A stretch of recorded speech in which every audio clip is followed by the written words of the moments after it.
probably no one probably heard that. So I'll just quickly run through it again. The process is that we'll have applications. The officer, objector, supporter, parish council, local ward members will speak to those applications. Members of the committee may ask questions or queries to try and clear anything up. When that's all finished, we'll then move into the debate on that application, and then that application will be decided as is. Right, now move into the agenda. Agenda item 1, minutes. Are you happy? I have a couple of corrections for the minutes. Okay, yes. Ms. Young. Thank you. The minutes of the meeting of the committee held on the 10th of November, the 6th of October, were updated to reflect that the local ward member had not said that the pods were unauthorised, but that they had been added since the original consent. And the minutes of the meeting of the committee held on the 8th of September 2021 will be updated to show the correct amount of the affordable housing contribution, which was 410,000. Thank you. Are we happy with those, members? Yeah, okay. Those minutes. Thank you very much indeed. Item 2, urgent business. I've no items of urgent business. Item 3, division of agenda. I've no reason to believe we need to divide the agenda. Item 4, declaration of interest, members. Welcome, Councillor Kemp. Yeah, of course you can. We're just doing interests, Councillor Kemp, at the moment. Councillor Reeve. Yes, I've got to declare a non-registerable interest for lands at Three Corners, the last application. Do I have to give my reason? Or is that okay, yeah, I think you should state your reason. Okay, my reason is that we have an account with the business, and my son's partner works there. Okay, thank you. Councillor Taylor? Yes, just anything on the AONB, because I'm a member, Southampton member on the AONB committee. Thank you. Councillor Foss? Yeah, Chairman, I'll have to register a my legal lady, a properly exact word and new wording on the last application this afternoon, and I'll go to more details after lunch when you ask for interest again, okay? Okay, yeah, I'll do that again. Councillor Rowe?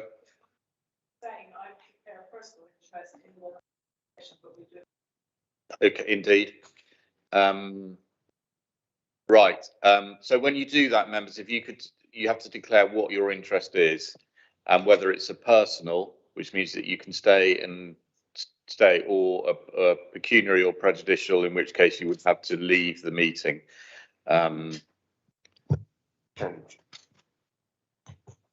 Chair, sorry, the language has changed. It's now disclosable pecuniary interests, other registrable interests, or non-registrable interests. But I can speak to both of the members before the committee this afternoon to make sure that we get our terminology and everybody understands it, and we can explain it prior to that application this afternoon. Okay, thank you for that. Right. Item 5, public participation. You've got a list of speakers in front of you. They'll be called as and when is relevant. Item 6, the applications themselves. Move on to that. So 6A, 12, 18, 21, 18 Meadcombe Road, Thurleston. Bryony, over to you. Thank you. Okay, so this one is obviously a householder application at 18 Meadcombe Road in Thurleston. So just to give you the site location plan, our system's had a bit of a wobble there. So you've got 2 sites. So it's the most northerly site with a little house across it. That's the one that you're looking at. This is just the aerial view, just to give you some context. And then the existing elevations are shown here. So it's a 2-storey dwelling. It's got a balcony at first floor level, and that is a wraparound balcony around the corner of the building. The existing ground floor plan, so you can see that there is a small porch, conservatory type structure on the front elevation that's shown at the bottom of the screen. The existing first floor plan, so you can see the balcony at the bottom of the plan there and the way that it wraps around the corner of the building. The proposed site plan is shown here. So what they want to do is a monopitch ground floor extension on the front elevation, and to reconfigure and resite the balcony that you can see here. These are the proposed floor plans and elevations, so you can see the front of the building, where the extension will go and where the balcony will be adjusted. These are quite helpful that the applicants prepared for us. Right. So just stop this. Full screens. Very well. I think we need to move the projector back. Is Nathaniel anywhere? Or, This is not, I think they might be, I'm not sure. It is the limits of the technology, I'm afraid. What position are you taking? no. No. I'm trying to get the people on their side, Lots, but I don't know if we can. Thank you. It's mainly due to because it's not food. No, it's now stuff being done through a Teams meeting. Corporate screen is taken up by the Teams meeting rather than just the presentation. So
Okay, so if we look at the CGI elevations, these are helpful.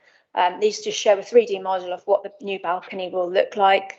And then you can see the new monopitch extension at the front. This is for comparison, the existing, just so that you've got the two CGIs together. That's obviously quite helpful. The balcony changes are shown on this slide, and hopefully you can see there's a red outline of the existing balcony. And The new balcony is obviously shown in a black outline, and it shows the balcony. It's slightly enlarged by about 0.5 metre, and it's reconfigured closer to the boundary with the neighbour. The shape has also changed, so it sort of supports a slightly bigger table, I think. And then you can see the roof of the monopitch extension. Visibility, so these diagrams were produced by the agent, and they show the existing visibility at the top and the proposed visibility taken from one of the corners of the new balcony at the bottom. Site photos, so you'll remember from the site visit, but these are obviously just to refresh your memory. So the front elevation, and the side angle, this is from the street. And this shows the relationship between the existing balcony and the neighbour. This is from the wraparound section of the balcony. The grey box just is for data protection. It doesn't have any relevance to the application itself. And it just shows the level of overlooking from that corner of the balcony.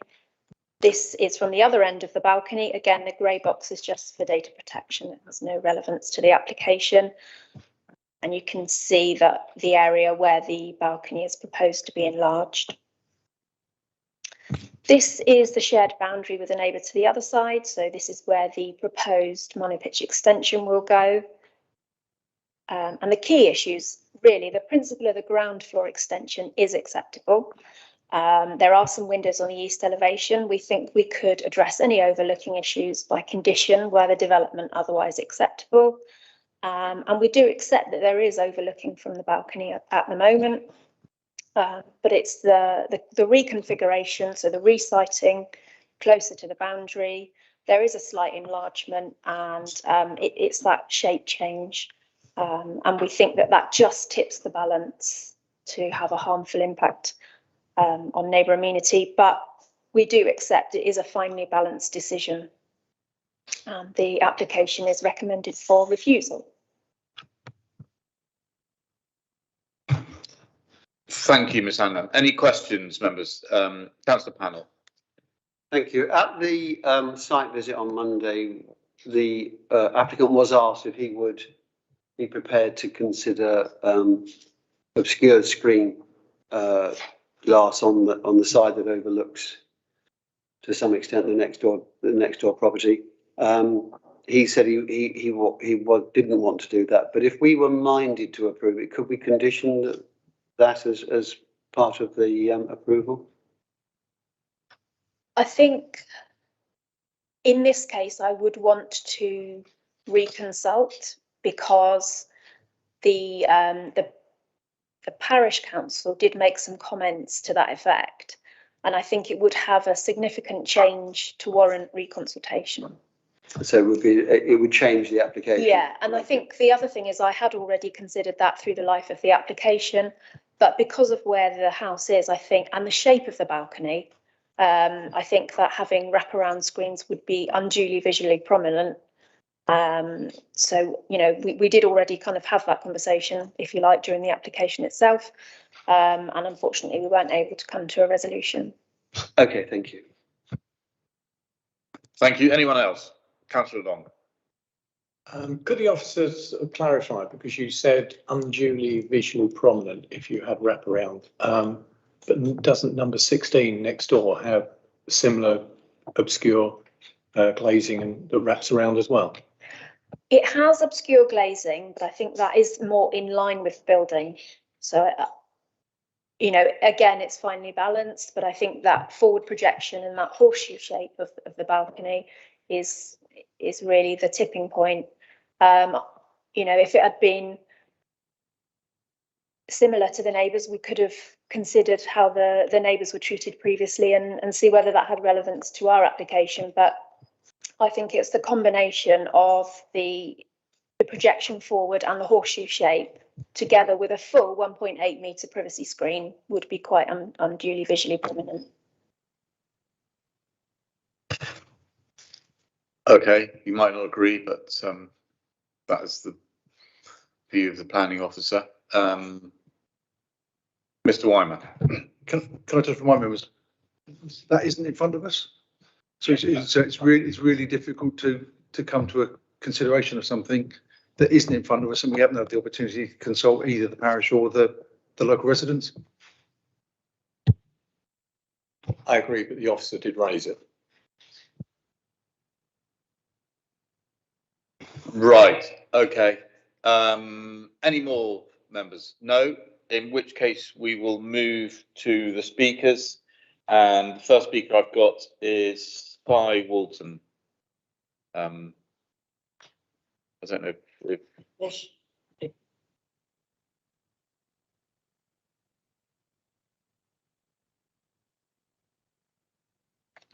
That's hello, Miss Walton. microphone at the end, thank you. Yeah. It's up to you. You can sit or stand. It's entirely up to you. Yeah, you will need to put that microphone on. Has that been turned on or?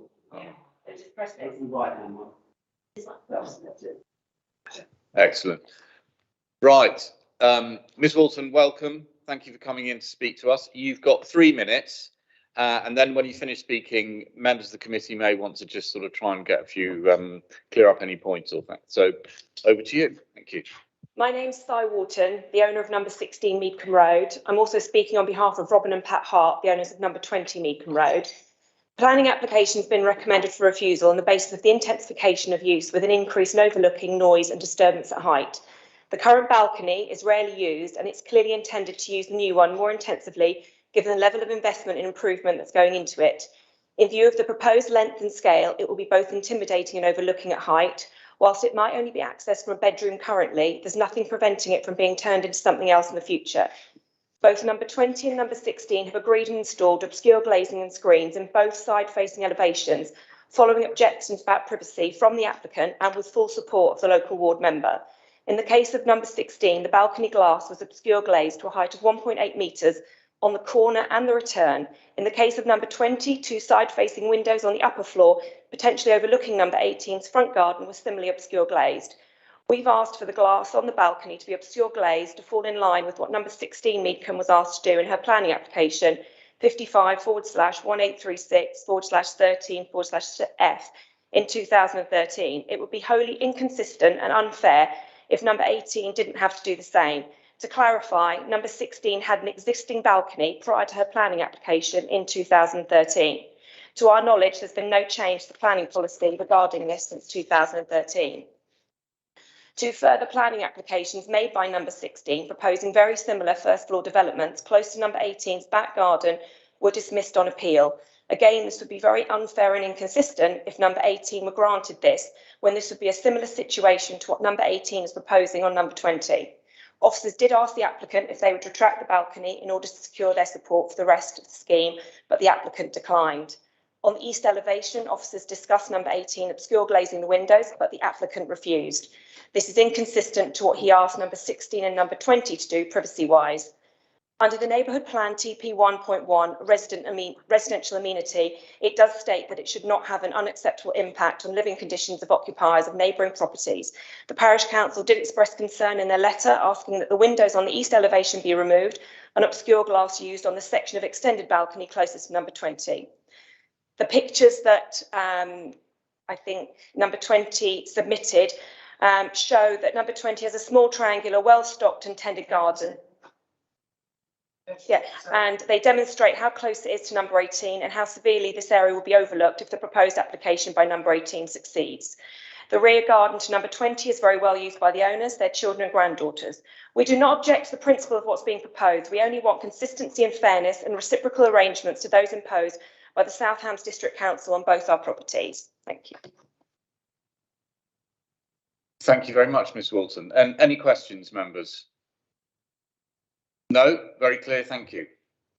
Thank you. And we'll now, yeah, leave it. That's all right. Leave it, guy. We'll just Mr. Lethbridge as supporter. Presumably he'd be in a moment.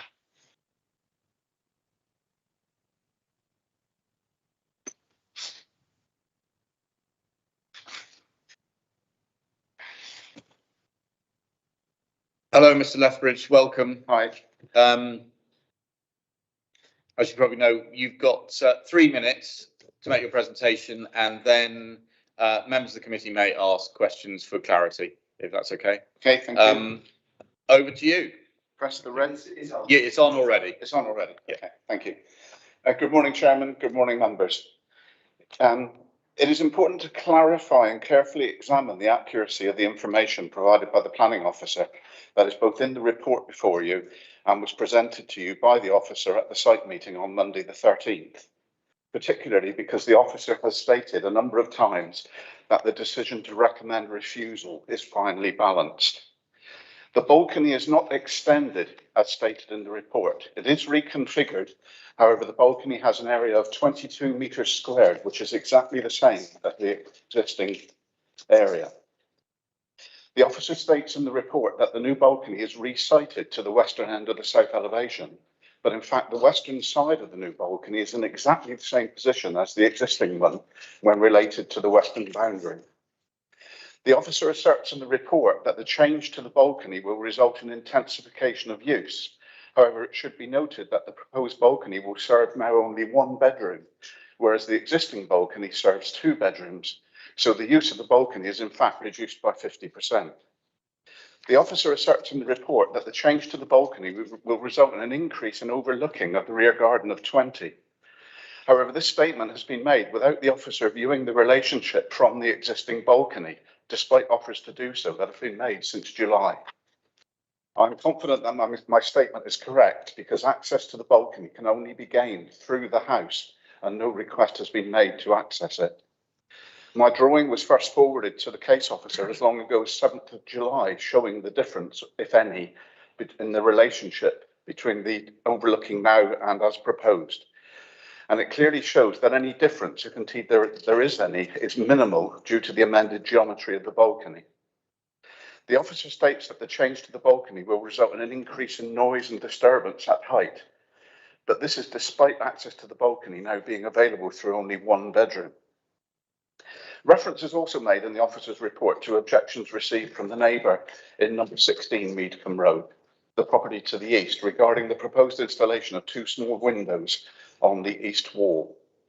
Following the site meeting on Monday, I provided updated drawings to the case officer showing how my client was willing to replace these 2 windows with a high-level slit window, clearly glazed, but with a sill height of a minimum of 1650 above the finished floor level, which was in direct response to suggestions made at the site meeting and which I am sure would address the neighbours' concerns.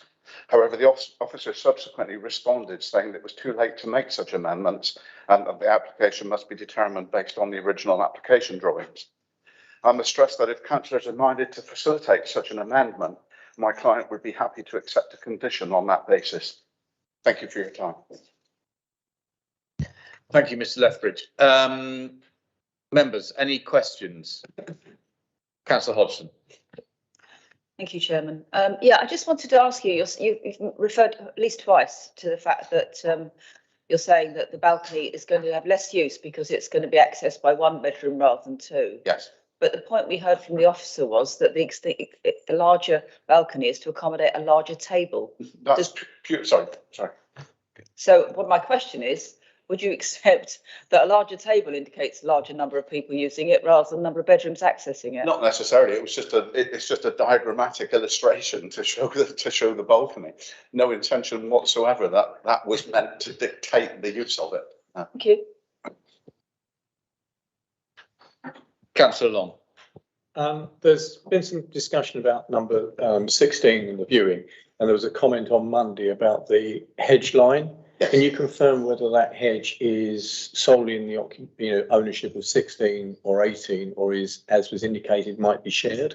The indications are that it's a shared hedge, shared boundary hedge. Any other questions, members? No. Thank you very much, Mr. Lethbridge. Thank you. We don't have a parish council rep. She did say a few words at the site visit, but they're not here, not represented here today. So we'll move to the ward members. Councillor Long. Thank you, Chairman. I think as we've all seen from the drawings provided by both the applicant and the officer, that the balcony is original.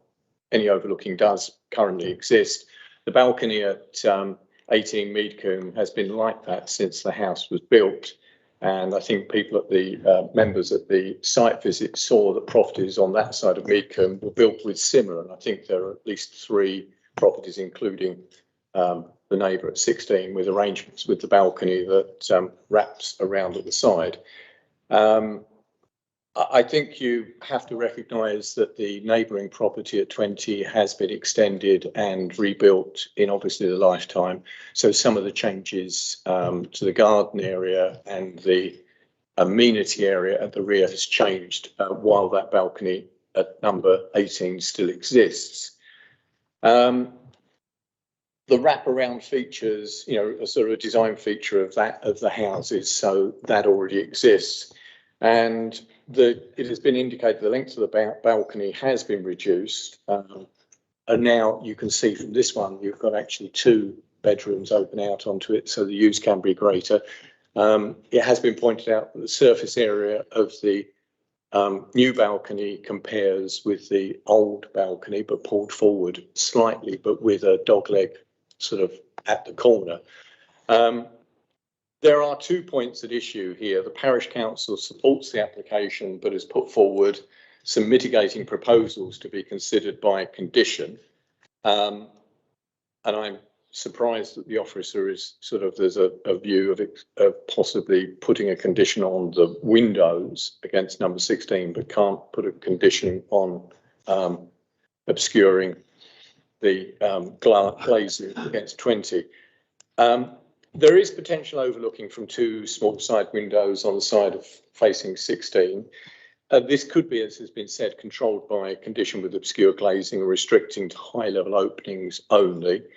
Or as suggested by the architect, high-level windows, what would be an acceptable height, sufficient so that someone my height could not look out. And I suspect what they proposed, you know, I could still look out.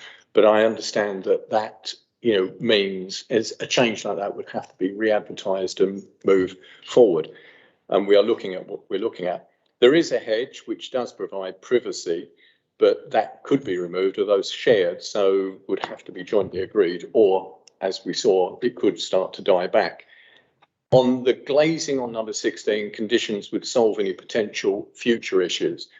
With regard to there is the question with the replacement balcony, which it is suggested causes overlooking, but we've heard that overlooking already exists and will not be increased by the proposed changes. And I think members have to make that judgment as to whether, you know, overlooking will increase. The size of the balcony does not increase in square metres, but does extend further forward, as I said, but not squarely. So the original edge facing number 20 remains basically the same. And I think members saw that. So could the extent of overlooking increase by these changes? This is what the committee has to consider today. And as has been said, a bedroom opening onto the balcony, not 2 as the existing does. We have to consider that the balcony and railings already exist in that position. I think this picture shows a good example. It could be said that the style of wooden spindles of the existing do not allow a clear view, where glazing could. Could overlooking be reduced by obscure glazing to one edge of the balcony facing number 20? And I think that has been a sort of request of the parish council and others. I'm interested, I have great sympathy where the officer feels that disturbance will be increased by the new balcony. And I have some sympathy when you see reverse living occurring in properties with dining rooms and lounges opening onto a balcony at first floor level, or in certain circumstances around the area, even higher. It becomes the main social area. And obviously this is something we need to look at closely in the future. But that's not the case for this particular application. The question about use and changing to flip the level, the uses of the house, you know, is perhaps for another time. It's not the situation in this application. Today we have to question, would this be the case of increased disturbance from this balcony with a bedroom opening onto it? We've all seen and read the various documents of this application. We've heard from the officer, a neighbour objecting, the applicant, the architect for the applicant. I have to say it was also good that the majority of the committee were able to visit the site on Monday to look at aspects from number 18, from number 16 and number 20. This is finely balanced, but I believe that conditions could address this, and I don't see that there's a considerable amount of change from the existing. But I will be interested to hear what my colleagues on the committee have to say, and I may come back again at some point, Chairman. Thank you, Councillor Long. Councillor Pearce, if any more you'd like to add. Thank you, Chairman. I think somebody needs to turn the microphone off. Okay. I'd like to thank Councillor Long for putting forward most of the points I was going to put forward, but I have got a few more. And first of all, I'd like to thank the members who attended the site visit, and I apologise that other duties kept me from attending too. I understand that members were not too worried about the side window on the ground floor extension, but the owners have nevertheless offered to change this for a high-level letterbox opening window, as the architect has submitted. If there's any doubt about these windows, they are required for ventilation when it's too windy to open the bifold or sliding front full-length windows. And I sympathise with that because I have the same arrangement in my house. The comments I'm going to make on the balcony are as factual and objective as I can make them. I'm trying to help you committee members understand why the owners are reluctant to have an opaque glass screen on the side aspect of the first floor balcony parallel with the boundary of number 20. As you've heard, the wraparound of the first floor balcony is as originally built, and that this is a design features of this house type on this side of Meadcombe Road. I've got two plans which I've asked Bryony to have ready for you. And the first shows the footprint of the bungalow, which used to be at number 20. Bryony, oh yeah, thank you very much. If you can zoom in on that, it might be easier for members to see. The dotted line of the bungalow footprint is parallel to the house at number 18, and the back right-hand corner of the bungalow is very close to the front left-hand corner of the garage. Now, this was going to be the footprint of the new house with an extension added at the back, and you can see, oh, can we go back to the original one we had up before, please? Yeah, oh, yeah, and you can see that there was proposed to be an extension at the back of the house. That's also the dotted footprint that you can see there. When the owners of number 20 came in with further plans for a house, which is the present house, and that was application 2946/14, they presented this drawing, which you have before you, which shows the footprint of the house as built out, slightly rotated on the plot, and without the previously proposed back extension.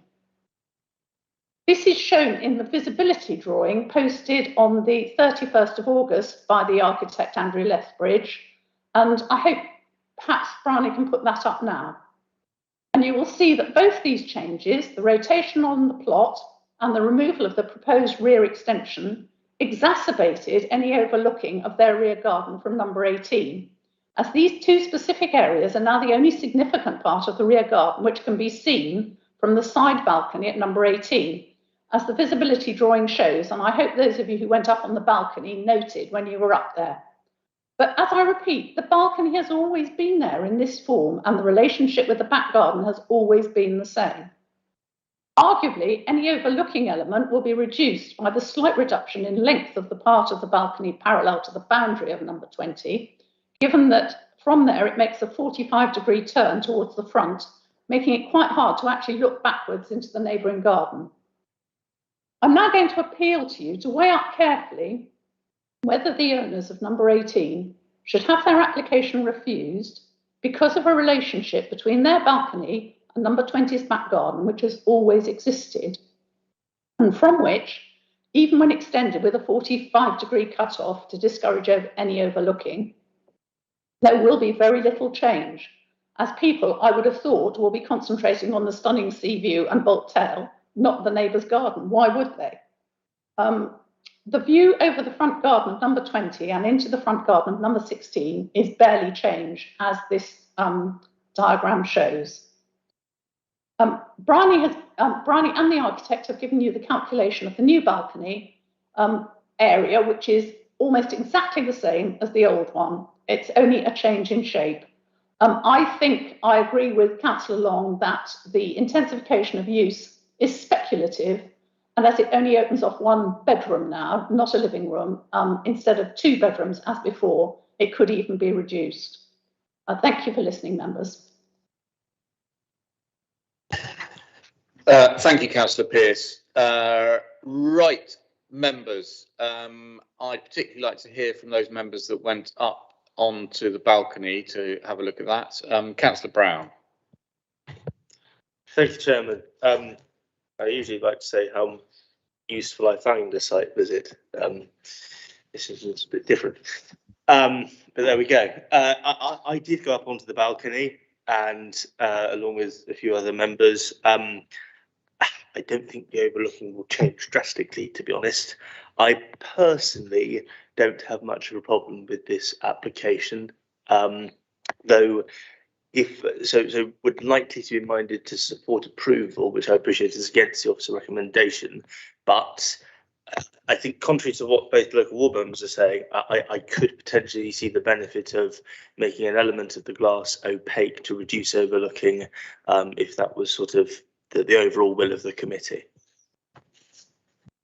Thank you, Councillor Brown. Councillor Hodgson. Thank you, Chairman. I went up on the balcony too, and I also went down into the garden. And I think privacy actually is a really important thing to protect. And I'm very aware that the officers had to make a very difficult decision here, because it is a fine line, very fine line. But I mean, one thing about planning is when we get progressive planning applications on previous ones, and of course the situation has changed because the neighbouring house configuration has changed a bit, though I don't think that's perhaps as relevant as what's going on now. The point is that I think it's going to be different, and I think the opportunity is there for different use.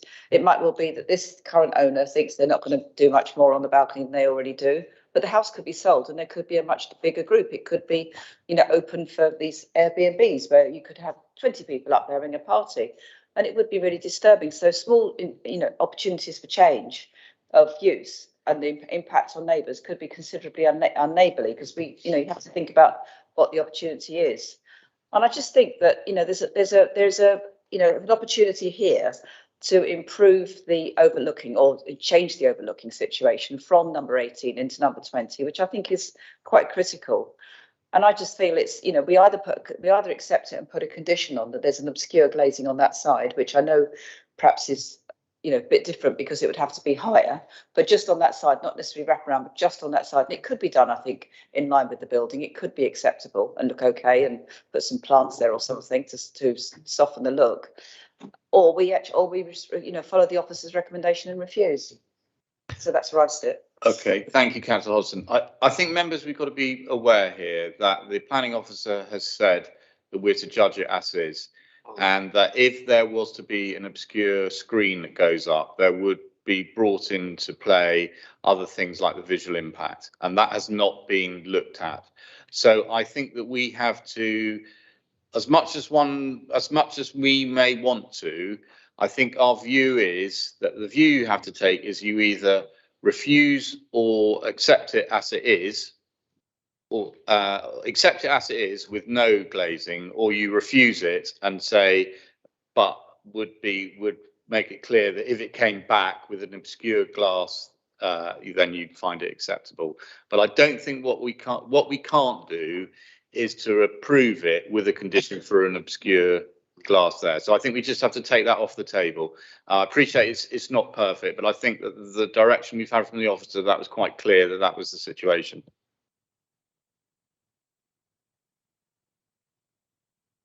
Okay, on that basis, then I propose supporting the officer's recommendation of refusal. Okay. Thank you. Councillor Foss. Yes, Chairman, I went up on there as well and got wet feet because we took our shoes off to go up there. It is finely balanced, but I am of the same view that if we've got to take it as it is, at the moment, and we can't put a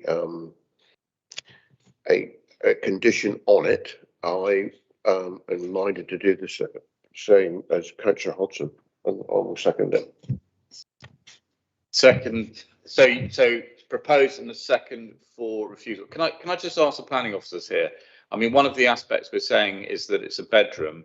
If a new owner or whoever was to change the house around, and so the bedrooms are on the bottom and the living area was up there, would they need to get planning for that? No. No, they wouldn't. Okay. Okay, thank you.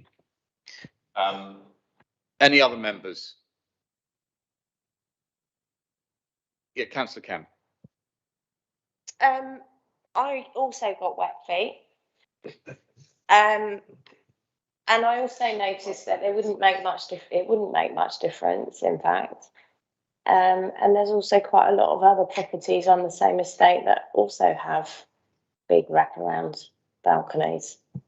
So I'm a bit sort of, I wouldn't like it if I lived next door though.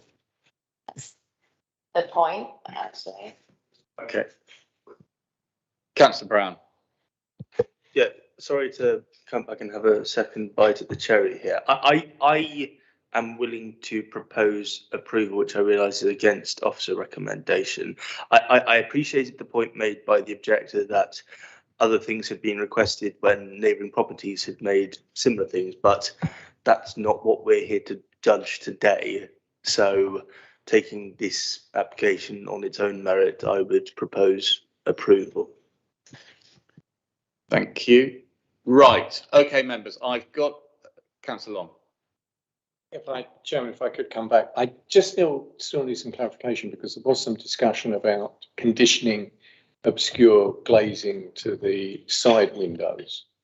And is that because the structure of those side windows would not change, but the officer is saying that if we put in screening as obscure glazing on one side?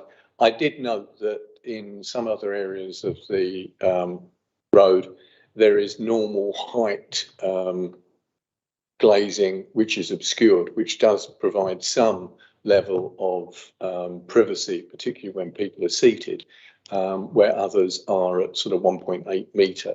So what you're saying is the provision of 1.8 metre glazing would require a re-advertisement, not if the actual glazing which is proposed was obscured.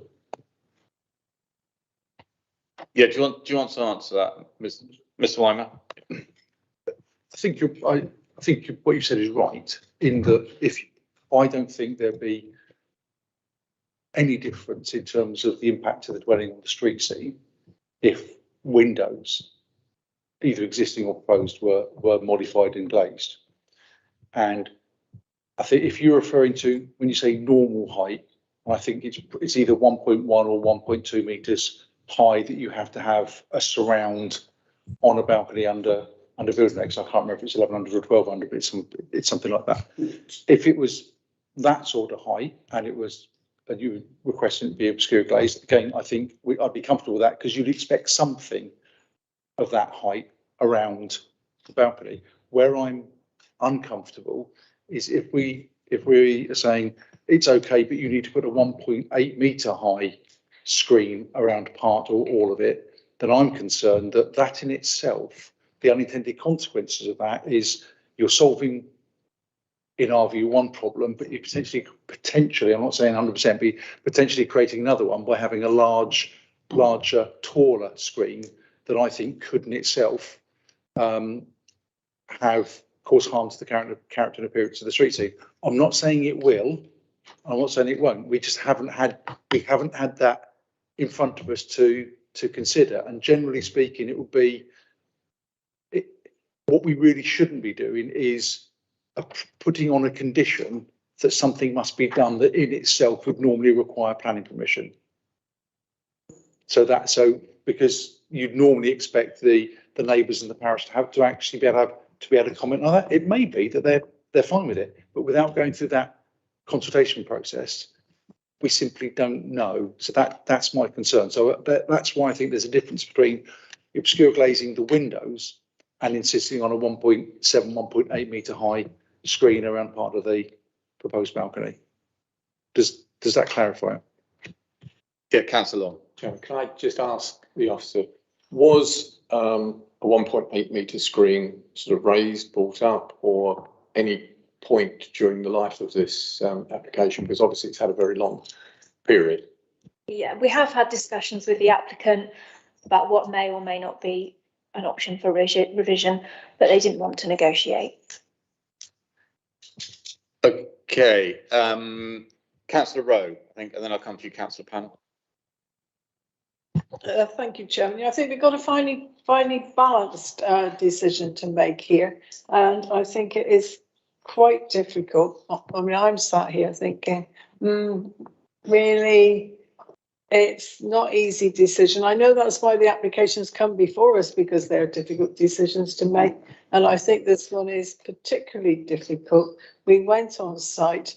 I actually didn't go upstairs, but members have reported back that went upstairs, and I'm still sat here thinking, trying to make up my mind about this, because there are various aspects, you know, it's if or what can or may happen, and I think we have to decide what's in front of us now and decide on that.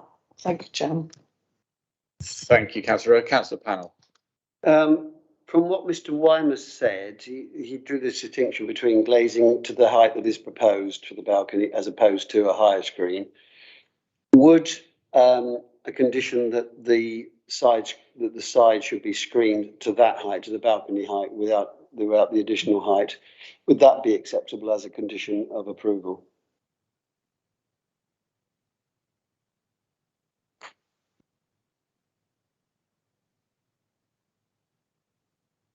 To basically put a screen in up to the height of the balustrade that's there already.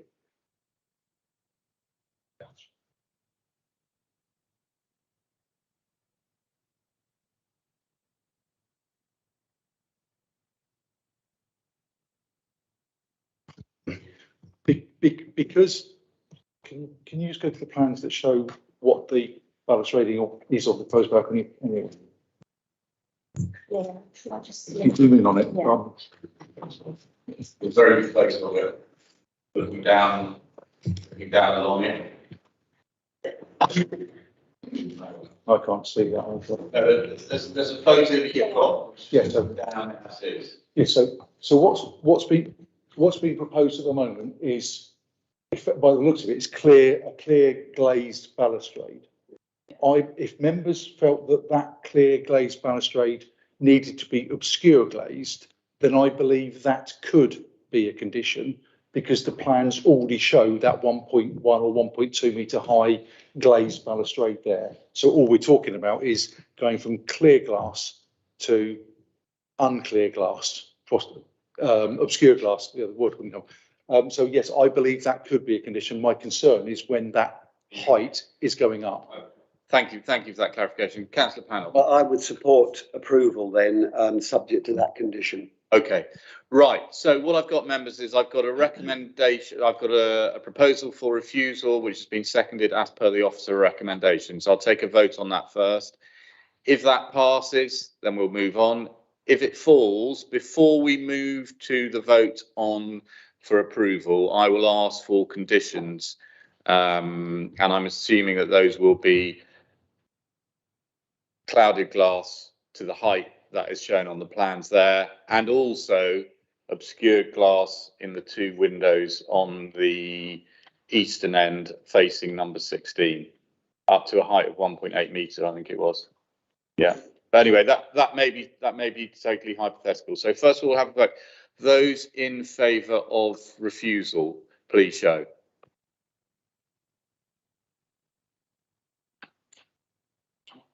And those against refusal?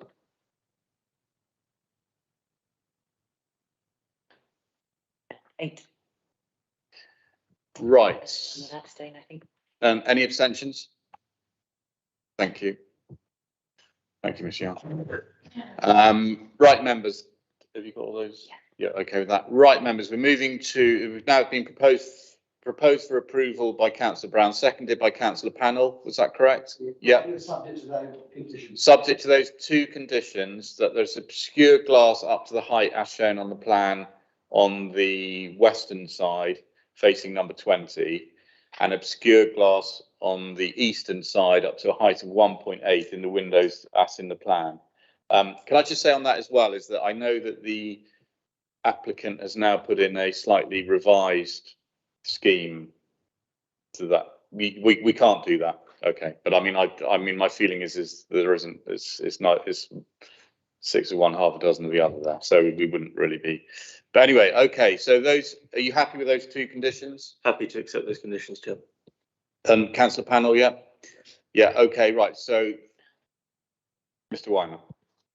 Sorry, Chair, from our point of view, there'll be more than just those two conditions. Can I suggest it's absolutely, yeah, sorry, my apologies. Yeah, if we could have the conditions, and then if you'd like to sign rather than what I suggest is it's a delegated decision to us with the detailed wording of the conditions to be agreed with chairman, vice chairman, proposer and seconder.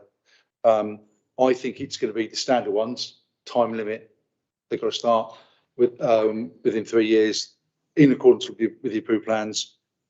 Obscure fixed shut windows on the east elevation, I think is 1.7 metres rather than 1.8.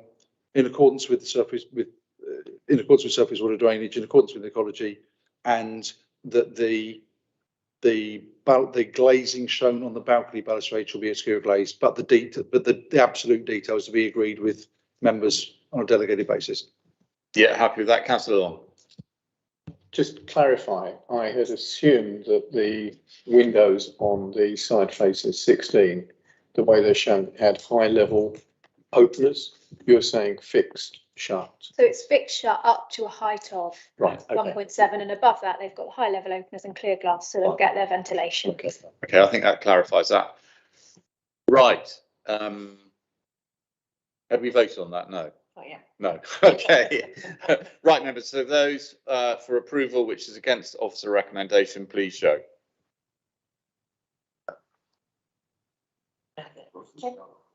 Those against? And abstentions? 2 abstentions. Thank you. That application is conditional approval. Chair, if I may, just for clarity, because it is against officer recommendation, I absolutely recognise that it was finely balanced, and I'm happy with the debate that members have gone through. Provides us with sufficient reasons, and we don't need other reasons why it's gone against officer recommendation. Okay, thank you for that. Right, members, move on to application 1942-21, Genesis, Loring Road, Salcombe. Ms. Hanlon, over to you again.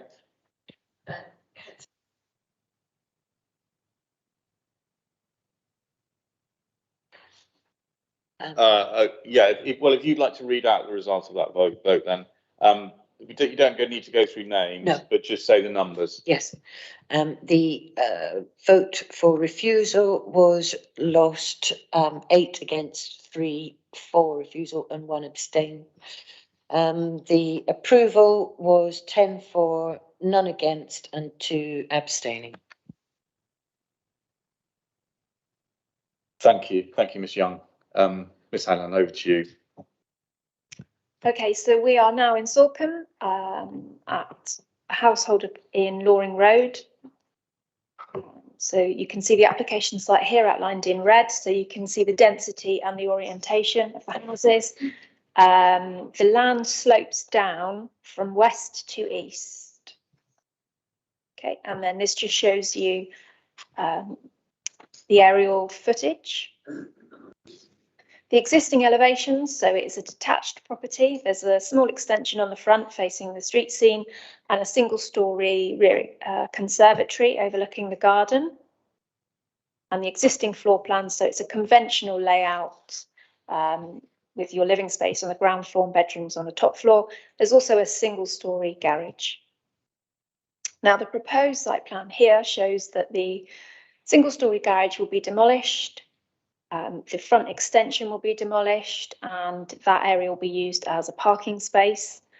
There is an electric charging point been added. And then to the rear, there will be a single story rear extension, and that has a stepped roof, which you can see from these elevations. The internal accommodation is obviously now reversed, so the living accommodation on the top floor and the bedrooms on the bottom floor. Now that in itself doesn't need planning permission, they're just asking for the changes to the building. You can see at first floor level, if I just zoom in to it. So you've got full height glazing to first floor level. We consider that to be PD because it's on the rear elevation. And you can see the extension itself has a stepped roof. And then you can see the floor plans on the left-hand side of the screen. So the extension obviously will be used for bedrooms and bathrooms. These are the site photos. So it's the blue house, and that front extension will go as part of the proposal. And you can see the single-story garage at the back. This is standing within the application site garden, so you can see the existing rear extension in the garage. And then you can see the relationship with the neighbour and then the other neighbour. And this is standing on the patio area, looking down to show you the neighbour relationship with the houses below. Now, as I said, the first floor glazing is considered PD. Now, the single-story rear extension, I mean, it is a compromise design, but we don't consider it is significantly harmful enough to refuse it in design terms. But what we would say is that the use of the extension roof as a balcony would have an unacceptable impact on neighbour amenity. There's no balcony there at present, and we would require that that area is never used as a balcony by condition. And on that basis, we are recommending conditional approval. Thank you very much, Ms Hanlon. Any questions? No, in which, oh, sorry, Councillor Long. Are there any drawings available that show the form of the garden and the height sort of changes?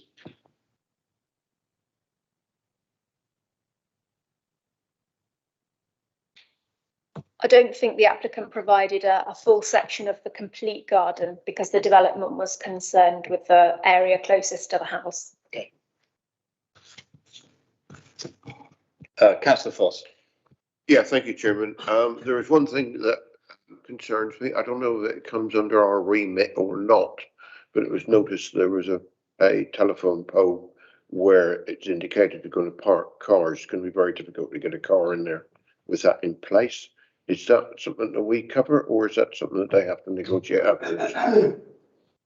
I think that's of their concern. I mean, all we look at is the fact that they're knocking down that front elevation and concreting it out and the walls coming out. But whether you can get a car in there or not is not our concern, really. If you've got issues with the hardcore and the knocking down of that front, then obviously that is a planning matter. Okay. Any more? Councillor Kemp. I have concerns about this because. Yeah, this is just points of clarification. Right. So okay, if you want to. How much bigger is it than the existing footprint, please? So if you look at the red outline, which I'll just zoom in for you. If I show you. So right, okay. Yeah, so you can see the red outline is the existing house, and then the floor plan in grey is the proposed house. So you can compare the two. Okay. I just think it puts another one out of the reach of locals, doesn't it? Because obviously. Right, you're going to have to come up with. So that's for the debate, but you're going to have to come up with planning reasons.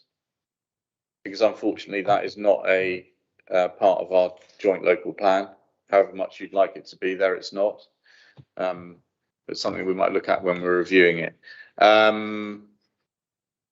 Anyone else? No, in which case we'll move on to the speakers. We don't have an objector. Mr. Perrotton as a supporter, please.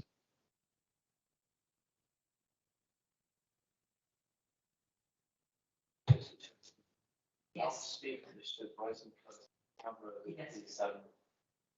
Back, shall we say, yeah. On there?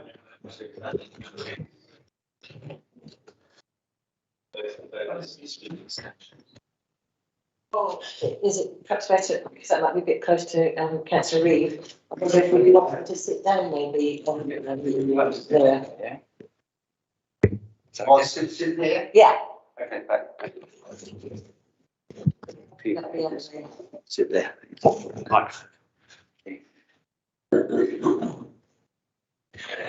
Good morning, members. I'm speaking to you today on behalf. Yeah, welcome, Mr. Perrotton. You've got 3 minutes. Sorry. Apologies, Mr. No, that's all right. No worries. No worries. And then there may be questions at the end, if that's okay. Thank you. So yeah, over to you. Good morning, members. I'm speaking to you today on behalf of the applicants. The applicant Shahid and his wife Karen both work full-time for the NHS, and the NHS requires 6 weeks' notice. So unfortunately, they're not able to be here today. In their absence, they have asked me to read the following statement to you. Good morning, members. Firstly, please accept our sincere apologies for not being able to speak to you directly today. To introduce ourselves, we are a local Devon family. We are both full-time hospital consultants in Exeter and not property developers. We purchased Genesis last year in order to establish a long-term retreat for ourselves and our children.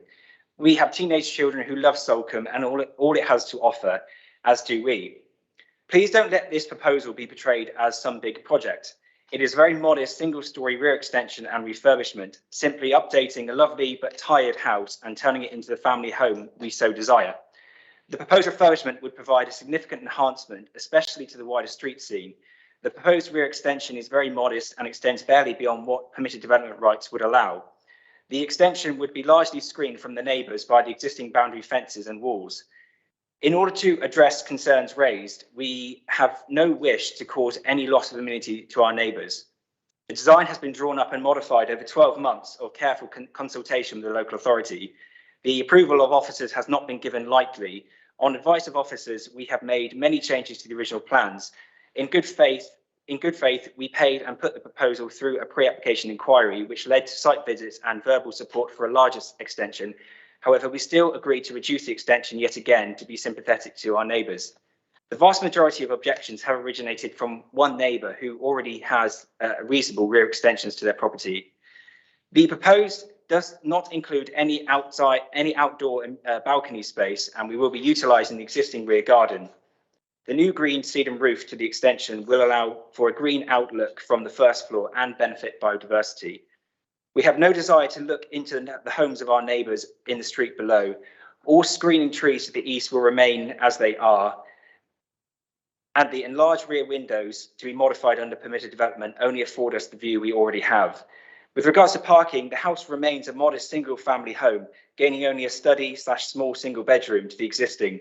In fact, we are adding off-street parking at the front, as issues with access means that presently the garage is used for storage only and not parking.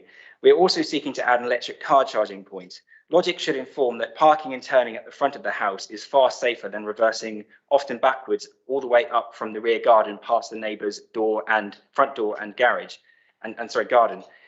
Members, we hope you're able to support the recommendations of your planning officers today and support our application. Again, we are sorry not to be able to speak to you today or answer questions in person, but thank you very much for your time. Thank you very much, Mr. Perrotton. Members, any questions? No, in which case, thank you very much, sir. And the town council aren't here, but we can go to the local ward members. Councillor Pearce, do you want to go first this time?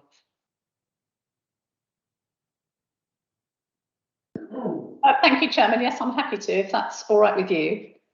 I think we both agreed this one needs to come to committee. I think it is a fairly finely balanced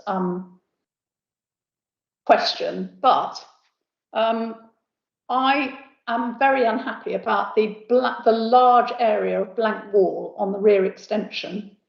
And I think particularly for Loring Cottage to the north, that's the kind of mirror image house on the other side of the driveway down to the back gardens. This will be oppressive for them from the house on the ground floor. I think the extension for the bedrooms at ground floor level is actually isn't shown terribly well on the plans, because the ground falls away and the ground in the garden is already higher than the driveway and then falls away down to the back end of the garden. And inevitably, there's going to have to be some sort of a terrace outside those bedroom windows because they're full length windows. That isn't shown on the plans at all. And then on the higher part of that bedroom arrangement, I think it's going to be extremely difficult to resist having a terrace coming off that living room, because it just looks like a terrace area. And I think this just highlights the problems of trying to negotiate a solution during the life of an application, which is what I believe has gone on. The other point I'd like to bring up is about parking. I do welcome trying to create a parking space off-road, because parking on Loring Road at any time, except in the depths of winter, which I think is when you visited on Monday, and again, I apologise for not being there at the site inspection, the area that is reserved for parking is undoubtedly going to be awkward to access because of the change of levels between the parking area and the road, and the need to have a retaining wall and something to stop people walking along the pavement falling off into the parking space. So I think all that, and the telegraph pole, which actually I hadn't noticed, so well done to Councillor Foss for noticing that. But I think the parking area is undoubtedly going to be awkward to access. Now, it may be that the family have their techniques and manage to get onto the parking space, but I would suggest that with teenage children, they're soon going to be having more than one car and going to be trying to park more than one car at that property, and there is only one parking space there in front of the house. So I think that's another thing that needs to be looked at, because it's going to be made into a 4-bedroomed house. And I think although we don't prescribe parking standards, I think it's normally understood, certainly on an estate, a new development, that we would require 2 parking spaces for that increase in bedrooms. So I think there are a number of things for members to consider here. I shall look forward to hearing the rest of the debate. Thank you, Chairman. Thank you, Councillor Pearce. Any questions for Councillor Pearce? No, in which case move to Councillor Long, please. Thank you, Chairman. Councillor Pearce has raised a number of points that I was going to raise, but I think the things that the committee have to look at is it's a shame that the presentation by the applicants was given and they were not here, because there were some points there which I would have questioned a reasonable extension already with neighbours, and I think that's sort of debatable, and a view we already have. I think the questions that we've got to look at today is the parking, is sort of access use, and the fact that there's a shared driveway, and Councillor Pearce has already raised what I believe are going to be difficulties unless they have a fairly small car there, and the changes in that aspect. Elements of the redevelopment of the changes to it, of removing that front extension and make it look more like next door, is sort of reasonable. But I think that what we've got to look at is the aspect of design and whether it's a cohesive design in the neighbourhood. I think looking at it, the rear extension, how it impacts on the neighbours, not just beside both sides, but below. And I think what was important was seeing it on Monday with the other members were the levels in the garden, which you have to look at. How far does that development come forward into that rear garden, and what's the elevations are going to be from those bedroom windows as well, and the drop into the garden. And the interesting thing is that there's no rear access to the gardens from the ground floor other than from the bedrooms. So you have to sort of question the use there. And I think Councillor Pearce has raised the points about the potential for a future terrace, which I would assume, if this were built, a terrace could become PD rights, would be available on PD. No, I think the officer said that if you're minded to approve it, would be one of the conditions, but it's not allowed to be used as a terrace. No, I mean not the section above the on the extension. It's outside in the rear garden. I'm raising the point that if that extension is built, could a terrace extend out further? You know, a 6 foot, 8 foot, 9 foot terrace, and given the levels of that garden, you're then introducing more overlooking of neighbours, and I think there's a sort of a problem there with this. The whole sort of levels on the site, the overlooking, and I think it does come back to, again, one of the issues that we're seeing all the time, and the previous application that we considered talked about increasing overlooking noise and disturbance at height. And I know this doesn't at the moment have a balcony there, but they do propose, you know, full length windows that sort of will open with just a Juliet style. And I think that flipping of properties does raise some issues there. So I think there's a lot of issues here that the committee need to look at as, is it a cohesive design? Is it right within the setting? The change in the living aspects and the movement, does that give a problem? And what the impact is on the neighbours. And I think it will be interesting, given that the majority of members were there for a site visit on Monday, to see their views on this development. And I know the officer has said it's finely balanced, but I think you have to look at the whole element of that sort of urban area, the close proximity and the style of this development. Thank you, Chair. Thank you, Councillor Long. I'm just going to bring in Mr. Weimer to talk about the permitted development and the extension of a terrace. Thank you, Chair. It will fundamentally depend upon what's done. So there is permitted development to create terraces, raised platforms, but if any part of it, or if it's raised by more than 330 centimetres, 200 millimetres, that then is no longer permitted development.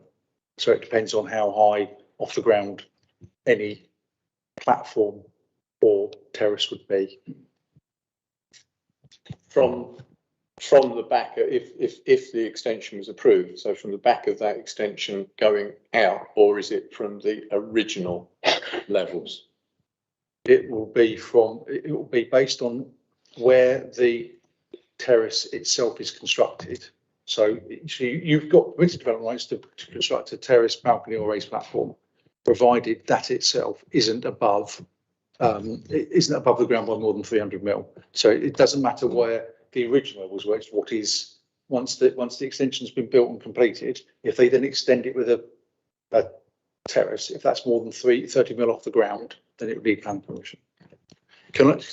Sorry, Chair, the other point around flipping the accommodation, I think was the words used. If there's no that in itself does not require planning permission. You can remodel the inside of your house without requiring consent. And as Miss Allen said in the presentation, our view is that those windows, because they're on the rear, are permitted development. So I think it'd be very difficult to base any reasons refusal on things that are effectively permitted development. Thank you. I hope that clarifies that. Right. So we're going to move into the debate now. Councillor Taylor. Yeah. Okay. Question. Yeah. Unfortunately, I couldn't make the site visit on Monday because of reasons you know. But could somebody clarify, because there's already a garage there, and there seems to be concern about the drop to get the new parking area from the road. But there's a garage already there, I believe, that's used as a storage. So they must have accessed that before. Is that correct? I think if you look at it, you see the gap in between the two houses. You drive down there to the garage. The garage is down there. So yeah, you can see it there. Thank you. That garage is actually being taken. That's being removed. but the bit where they're going to be parking is, if we can go to that other picture again. No, yeah, that one there. So the front bit of that is being taken away, and then the parking is between the pavement and the front of the house.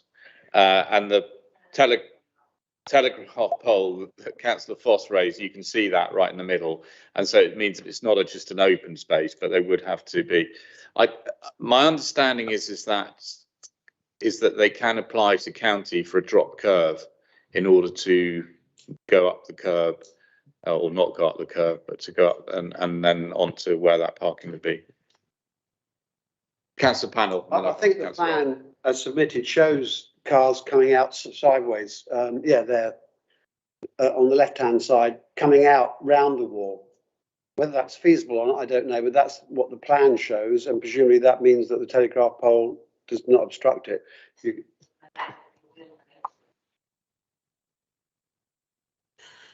Well, I mean, like I said, I don't think that's whether they get around that telegraph pole or not. I mean, obstructing the pavement in itself is an offence, but we're not here to decide on that. Councillor Rowe. Yes, well, what I was going to say is that I would have thought that the applicants maybe were able to negotiate with the BT, Openreach, whoever, with the telegraph pole, to have the telegraph pole removed, because I personally would not want to reverse my car in that parking space when it's created. I don't think. Okay, they may well be able to, but again, it's not really for us. Is the wall staying there, or the? No, the wall was coming down. The Yes. front wall was coming down. I think, although from the drawings, it doesn't look like it is. No, it's staying there. Okay. Can I just clarify that with the planning officer? Was the front wall that we saw there? It's about 2 foot. Yeah, it does look as though it's staying on those plans. Okay, thank you. Councillor Foss. Yeah, Chairman, when it comes to the parking, if they can get a car in there where they want to, that's fine. But there will be room for cars down the alleyway where they used to go to the garage anyway. So there's going to be plenty of parking there unless that is changing as well. Yeah, it is a shared drive, but I mean, the thing is that garage is now a storeroom anyway, so it's not used as parking. I think what the complainants have said is, look, they're putting a parking space out the front, but they're taking away the garage, so there's no increase. The number of beds are increasing, therefore there's probably going to be more cars, and yet there isn't any more parking, but our officers are happy with the ratio there. Councillor Abbott. Thank you. I've been on the site visit. I've listened to the arguments. I can see no reason why I wouldn't agree with the officer of conditional approval, and I propose that. Thank you, Councillor Panel. I'll second that. Thank you, Councillor Kemp. Is there a restriction on that house? No, there's no local restriction or anything on there. No. Councillor Hodgson. Thank you. Yeah, I'm actually willing to support the officer recommendation. I think it's good to see what has actually probably been a really nice little street scheme of some really lovely old houses being modernised. I mean, it wouldn't be my taste the way they're doing it at the back. I'd have done a 2-storey, much narrower extension, but that's me. But I think it's, you know, if we ensure that that upper balcony isn't used as a balcony, it is actually the sedum roof. I think actually that's quite a soft thing that will actually be quite nice for the new properties. And I think also the front of the house will look a lot better with that's a more modern extension, extension porch that's been on there removed. And I think, being able to bring the car off the street is just a benefit. So yeah, I can see it's a fine line, but I will support it. Thank you, Councillor Hodgson. Councillor Long, did you want to come back in? Yes, thank you, Chairman. I think we've heard the questions on the parking, the access and use, and I think that's a fairly sort of fine line there as to whether they'll achieve it, because they've got to dig out that parking area to bring it down to the level of the front door and places like that. So I think it is going to be difficult to access when done. The issues I think they've been highlighted that I do believe the extension at the back is a poor design. It's not a cohesive design. It's a very strange design in the fact that it is stepped down. I don't see any benefit to it. It is creating additional bedrooms there, and it's 4 bedrooms plus a study. So effectively it could become five bedroom area. The rear extension does impact negatively on the neighbours, both particularly at the Loring Cottage side. That the proposed site plan there is deceptive, and it appears to show a fairly extensive extension to Loring Cottage. And in fact, it's those who are on the site visit will note that it was a setback, fairly small conservatory style with a lower, extremely lower garden level store area, which used to be sort of a garage, but is a store area. I do believe the large wall to their side will impact the neighbours. I think it will reduce the amenity value of their garden by the impact, because it will be higher than their fence line. The other aspect that I have, and I know that the change in flipping the house, as I say, and creating living accommodation at first floor level is not a planning issue, but I'd dearly love to see that reviewed and looked at in the joint local plan, because it is, and this type of thing is, I believe, negatively impacting neighbours and properties, because there will, as in the last one, we talked about increase of overlooking, noise and disturbance at height, considering that the properties along there are what I would class normal sort of family homes without lots of balconies on the back. The additional lighting from that sort of extent of glazing, I know you said it's PD rights, but there will be considerable amount of light coming from those. It will also impact the neighbours in the ability, and I believe that that type of view from those areas into people's back gardens from living areas does damage the amenity of the neighbours on both sides and to the rear of those properties, because that level will be looking directly into the bedrooms of the properties down below in Grenville Road. I do believe that this type of development, and this development is, as I've said, it's not a cohesive design. I would have said it's a poor design, contrary to our requirements or our wish to have sort of the type of development that we could have in the area. Mr. Chairman, I have to say that I would be against the officer's recommendation, and I would move refusal. Thank you, Councillor Long. Right, any other members? No. Mr. Weimer, just wanted to have a quick word. Only insofar as following on from Councillor Long's earlier point about concern around terraces, for want of a better phrase, there would be nothing to stop the authority putting a condition on saying that taking away that PD right and any works to create those, any raised terrace would require planning permission. Thank you. Can I ask the proposer and seconder if you'd be happy with that extra condition? No. No. Okay, so that isn't as a condition.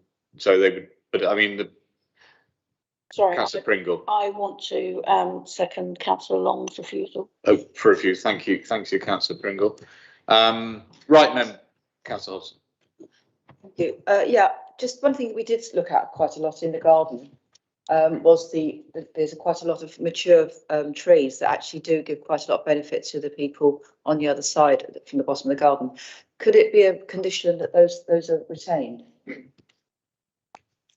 There were some nice mature myrtle trees and bits and pieces there. I don't know if yeah. And a couple of conifers that were there as well, which we had to squeeze through. So I think that makes quite a difference, and hopefully there would be more planting in the garden as well. But I suppose we can't condition that. Sorry, may I ask? Yeah, of course. What if the conifers were replaced by even better trees? Are you not setting in stone the current garden design as opposed to allowing No, no, you're not setting it in stone, but if they did want to do that, they would have to put in a planning application. That's the whole thing about it, is it doesn't mean that they can't, but it's like if you put, you know, but they couldn't just do it off their own bat and not consult with the planning authority. It would just avoid like it turning into a artificial grass golf course like we saw elsewhere. Okay, right, members, we've got a proposal for approval, a conditional approval as per the officer recommendation, with the extra condition about, are we okay with the condition on the trees? Yeah, you're okay with that one, with the extra condition about the trees in the back. So can I see hands show of all those for approval, please?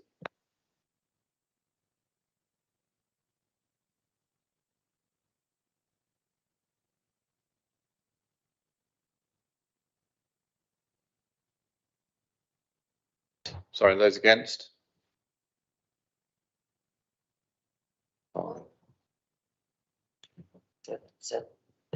Five. So that is 7 votes in favour of approval and 5 against. So that application is. Four against. Okay. Mark Bernard. So who was against? Kate? Kate? I've got Kate. I didn't see councillor Rose hands. Oh, me neither, sorry. Okay. Yeah, so it's 7, 4 and 5 against approval, so that application is approved. Thank you, members. Can I just clarify, because the conditions about the trees and landscaping as such, and the condition about the upper level not being able to be used for amenity. The condition for the is on the officer report for the the flat the headline flat roof not to be used as an amenity area is already a condition, as there are 1, 2, 3, 4 other conditions as well. So there will be 6 conditions with the addition of the landscape condition. Okay, right, members, we take a short break now, so back here at 11:45, please. Thank you.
I think we're here, Chairman. Yeah, we're all here.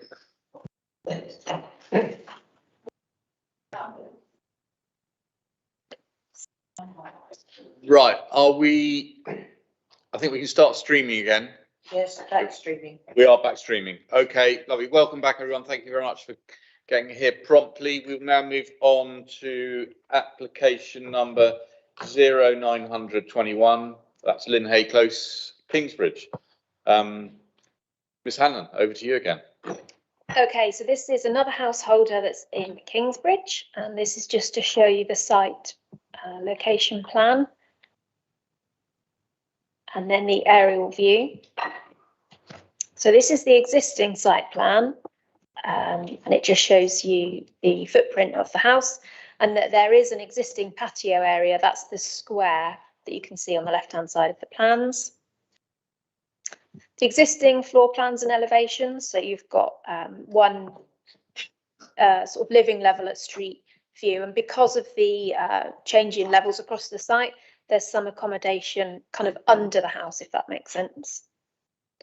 And then the proposed site plan, so what the applicant wants to do is create a rear extension with a terrace area above, and then also do some internal reorganisation.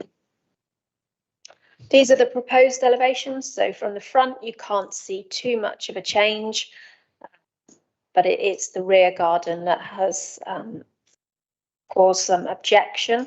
So you can see the terrace area. So the top right-hand corner, that shows the terrace area. The steps lead down and they wrap around a hot tub.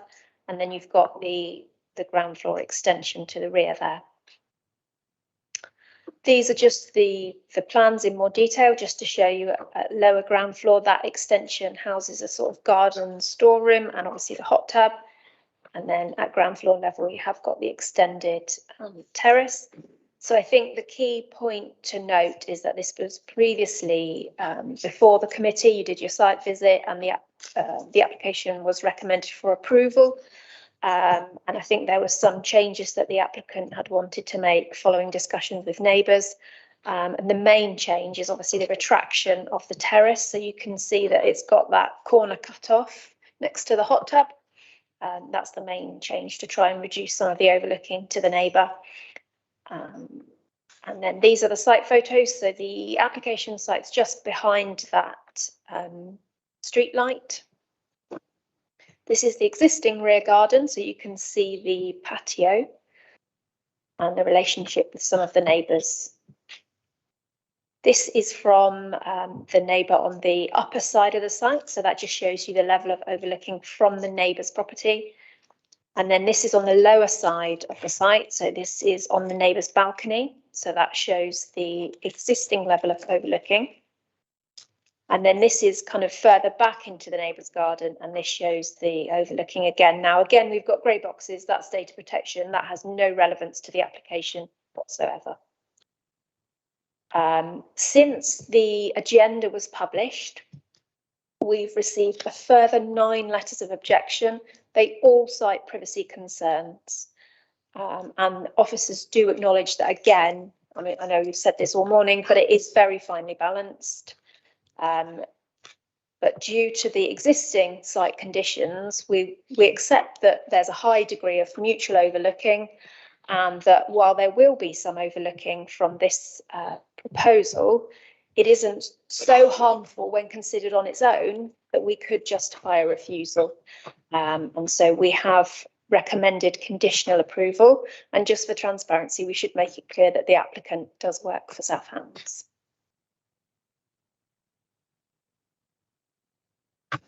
Thank you, Ms. Hanlon. Councillor Panel. I suspect other members will have received the same email as I received yesterday evening from an objector. And one of the statements in that document is that the proposed balcony is 1 foot taller than the current one. I understood that the balcony height was going to remain the same. Can you clarify that?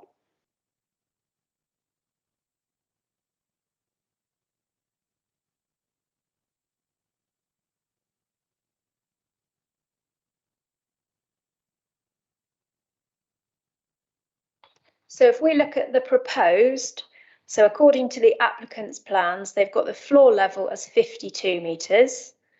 And then if we go to the, if I just zoom back out again. Oh, I've gone the wrong way. And then this is the existing. And again, the balcony is there at 52 metres as that floor level. This is based on the information supplied by the applicant, and this is what went out to consultation. So as far as we're concerned, the height remains the same. Thank you. Thank you, councillor Panel.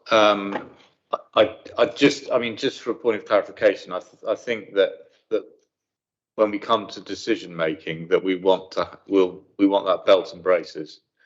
I think that from our understanding is the balcony will be at the same height as it is now, and it won't be increasing in height. So what we don't want to do is, if members are minded to approve it, is to then do it and then find out, funnily enough, oh no, actually it's a foot higher, because we've been asked the question, we've been told it is the same height. So I just think that we need to make sure that's absolutely locked down. Right, any more questions? No, thank you. In which case we will move to the speakers, and Miss Fradd, please.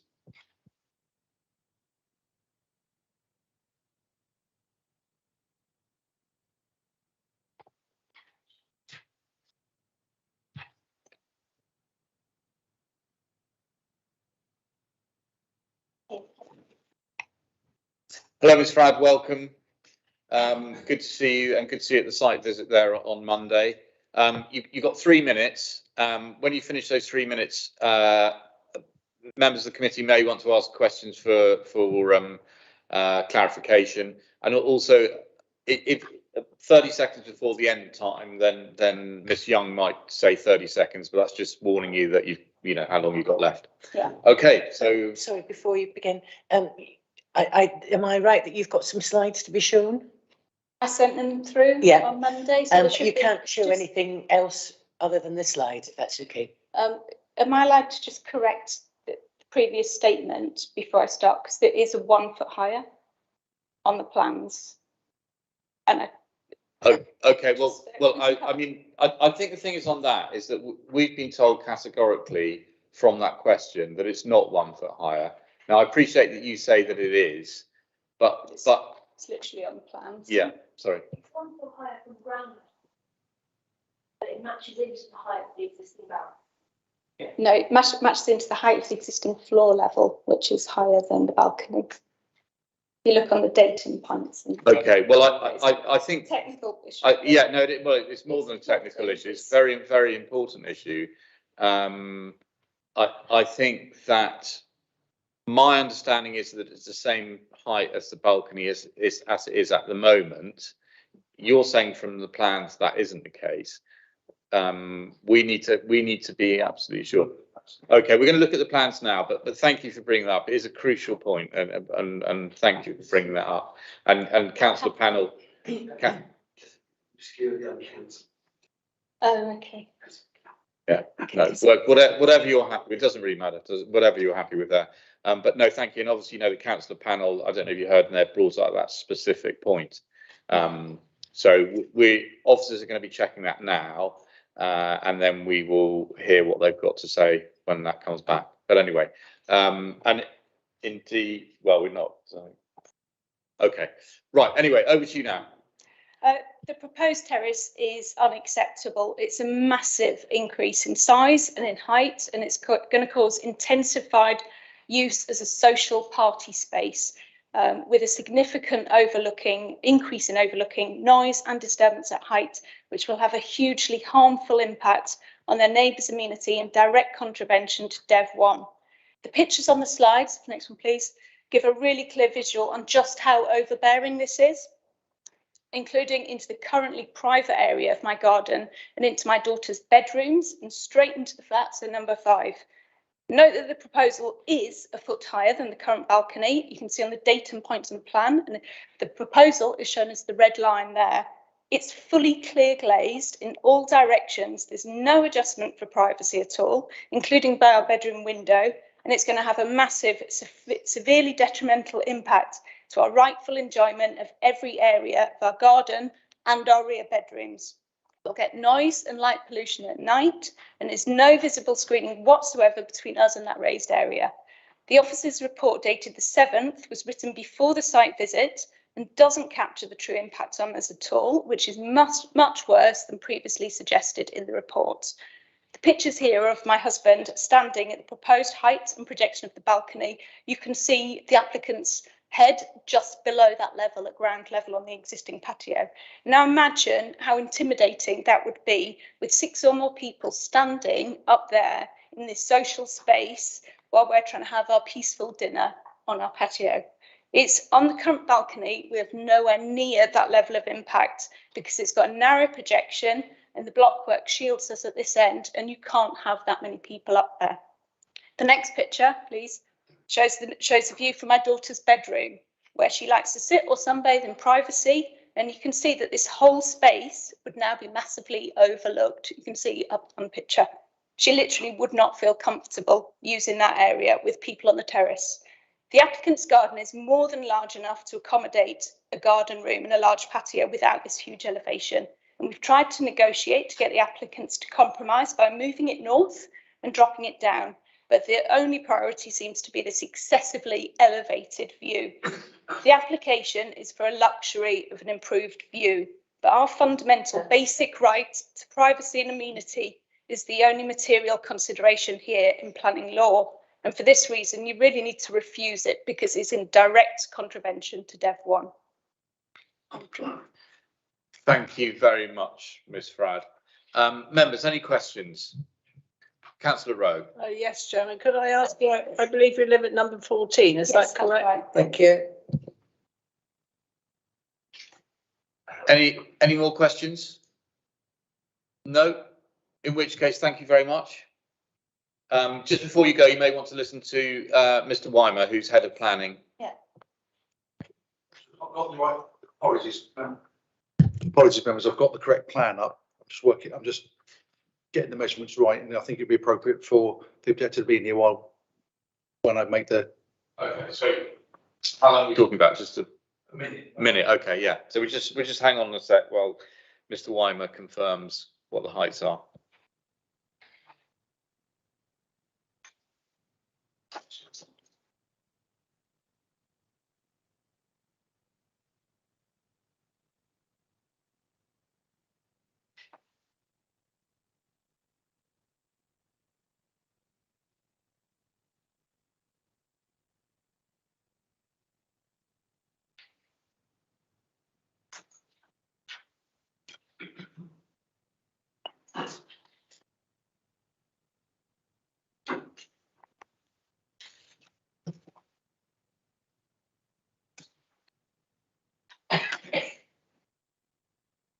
Okay,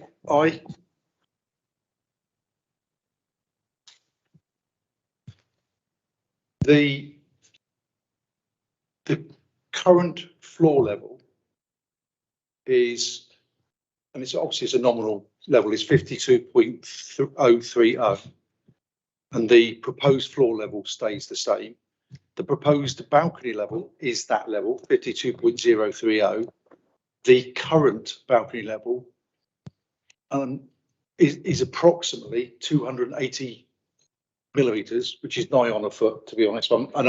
This is the thickness of a line here, so I can't be much more precise. So I would say it's about between 280 and 300 mil lower than the floor level. So you would step down onto the balcony from the existing floor. So I would agree that it's about 280 mil below, the new balcony level is about 280 mil above the existing. Okay, so given that, and the question that Councillor Pannell asked at the beginning, and what Ms Fradd said in clearing up the statement, are we clear now that that this new balcony will actually be a foot above the balcony as it is at the moment? I can't agree that it's foot. No, well, 280 mil. The proposed boundary is going to be the same level as the floor, which from the plan and the drawings in front of me is sort of like above the balcony. Okay. Okay, members, I think that's clarified, and you've heard it there, Mr. Pratt. So you know what we're working to now, and so there's no misunderstanding now. I think. No. Yeah, oh, yeah. It's well, 280 mil, 11 inches is nearest diameter foot. Okay, thank you. Yeah, no, thank you very much.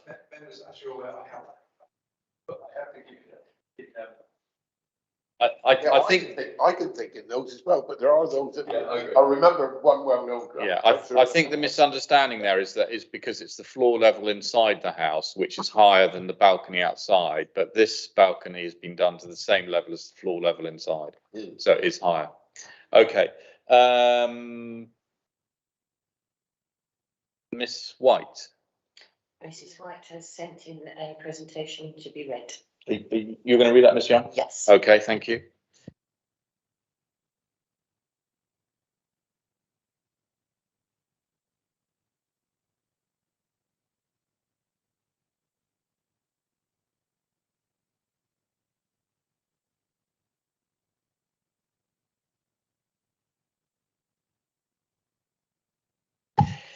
To be read on my behalf. The main points I would ask you to consider in your deliberations are: we have raised our plans in an attempt to minimise the impact on Mr. and Mrs. Fradd. Throughout dialogue with them and our agent, Mr. and Mrs. Fradd initially seemed content with the revised plans, which notably removed the impact of the far left corner of the patio area, which was felt to look directly into the downstairs windows. In addition, Mr. Fradd suggested that the impact would be further reduced through a suitable planting scheme along our dividing wall. Members who attended the committee site inspection may have noticed that we have taken this on board and have recently purchased 20 Grisilia plants that are to be planted along the wall. We are fully aware from our covenants and deeds that it states that a 6-foot screen is permissible. This height screen seems to work well for Mr. and Mrs. Fradd as a natural boundary between their immediate neighbours at the back of their garden, between them and the Crabshell Heights. Such an arrangement also works very well with our immediate neighbour to our right in also providing a natural screen. I am aware that there was some confusion during the site inspection, and I would like to re-emphasise that our immediate neighbour to our right has not objected to our application, and indeed has in recent years had a 5-metre depth patio built for which planning permission was granted. This is the same size patio in depth as shown in our plans. With regard to the height of the proposed patio, this was not initially raised as an issue of concern by Mr. and Mrs. Fradd. From the outset, we made it clear of the intention for the levels to be the same as our existing balcony, to lead from the doors directly out from our current lounge and proposed kitchen area. We understand that Mr. and Mrs. Fradd have done this on their balcony directly out from their lounge, and our other immediate neighbours to the right have done likewise. We feel we have been more than considerate in our plans and are happy to have obscure glazing on the end panels of our existing balcony shown on our submitted plan. As this is currently the closest area of overlooking between our properties, members on the site visit will be aware that, if we were so minded, we can currently see directly from our end balcony into all of Mr. and Mrs. Fradd's garden amenity area.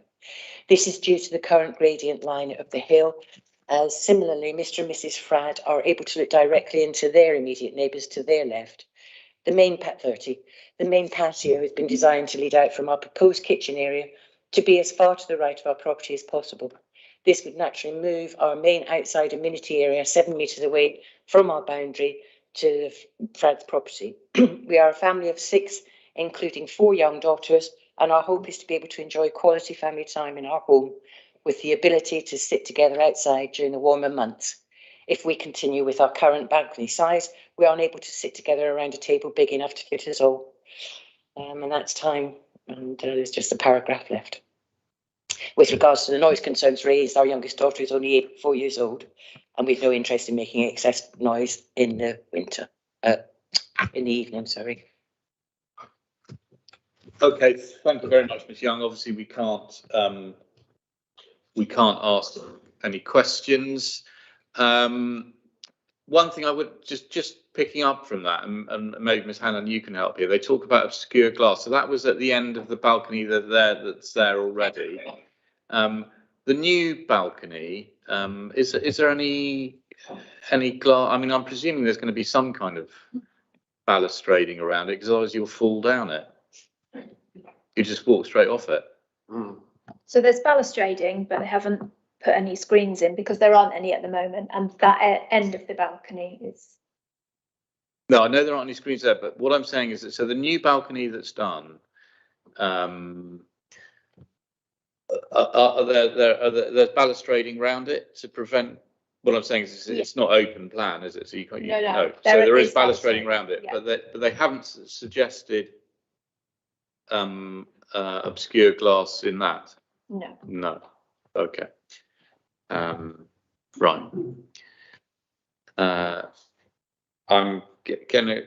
Is it a question? Yes. Yeah.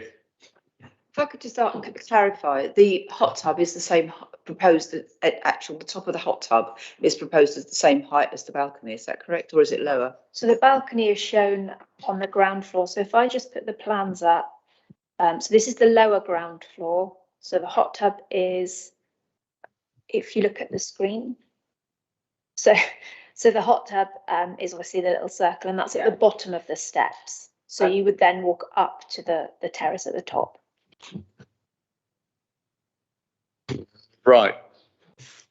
Mr. Weimer. Sorry, Chairman, just given this conversation we had on one of the earlier applications this morning, if members felt that there was a need to obscure glaze, if I can use normal balustrade, then I am comfortable that could be a condition, because you'd expect that in some form of balustrade in any event. But if we wanted to put a 2-metre one, then that would have to be a new application. My view would be exactly the same as it would on the previous application. Okay, thank you. I think we're clear on that. Right. So where are we? Ward member, Councillor O'Callaghan. Thank you. Welcome.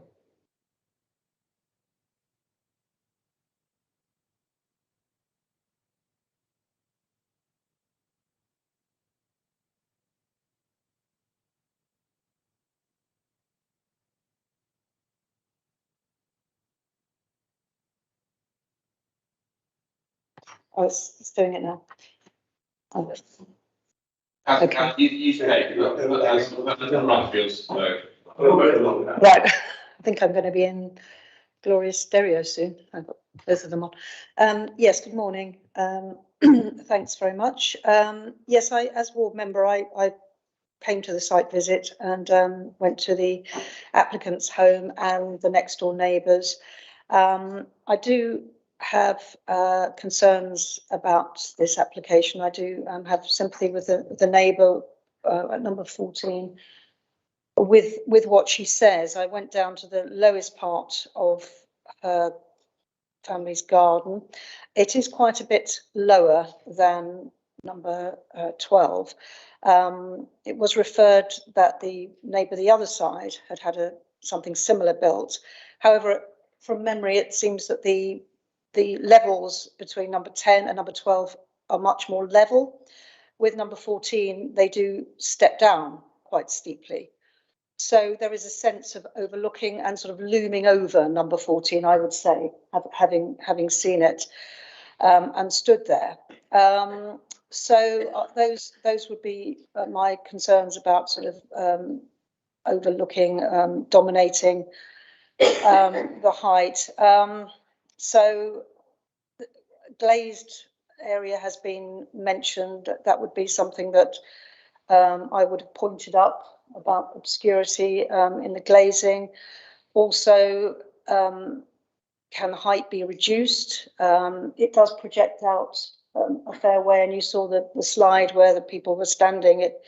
It does give an indication of how it might sort of be quite prominent over their garden, I would say. So those would be my concerns. Thank you.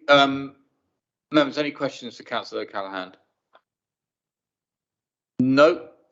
in which case we will move into the debate. Who would like to go first? Councillor Rowe, did you? Oh no, you should put right. Councillor Abbott. Chair, if I may.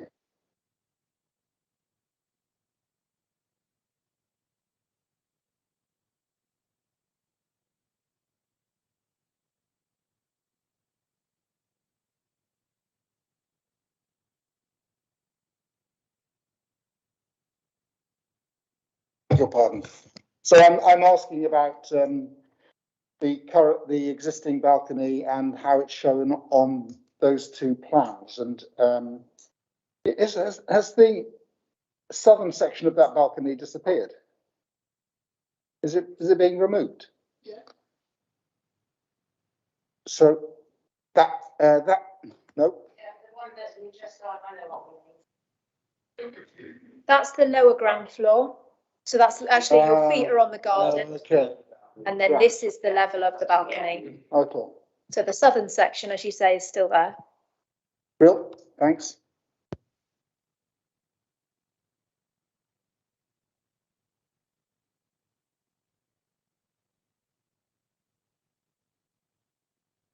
Sorry, yeah, Councillor Kemp. Would it, just an idea, would it be possible just to step down the large area of it? And then it wouldn't be any different to what it's been before, would it? With regard to overlooking, do you see what I mean? Well, yeah, the thing is you could, but that's not all we got before us. So you have to do it as it is, I'm afraid. Councillor Taylor. Yes, thank you, Chairman. I find it difficult to understand because the land is it got a natural fall, and wherever you stand in that garden or the lower gardens, you overlook. So how you can avoid that is nearly impossible, to be honest. I know this has gone up slightly higher, but you're overlooking all the way down because it's a natural fall of the land. So you've got a step effect that whichever, even the garden below the lady that spoke is looking back into her garden. So however you look at it, there's overlooking. And I don't think that we would be able to turn it down because of overlooking, to be honest. Thank you. Councillor Rowe. Well, thank you, Chairman. Yes, thank you. I tend to agree with Councillor Taylor because the whole of that road is on a slope. So the ones above are going to look detail. And actually, do you, when you're sat in your own garden, are you that faffed about what's going on next door? You're getting on with what you're doing. And if you've got family, you're keeping them amused, not necessarily entertained, amused. And are you going to look in, the lady said about looking in her bedroom windows, but if they're so concerned about people looking in their bedroom windows, well, I have blinds on my front room windows downstairs, so people passing by can't look in. So you either put curtains or blinds, and you sit there and do whatever you want to do in that situation. So I'm happy to move approval, Chairman. Thank you. Yeah, I would second that. Thank you, Councillor Rowe. Sorry. Councillor Hodgson. Oh, sorry. Yeah, I'll come back to you, Councillor Taylor. Councillor Hodgson.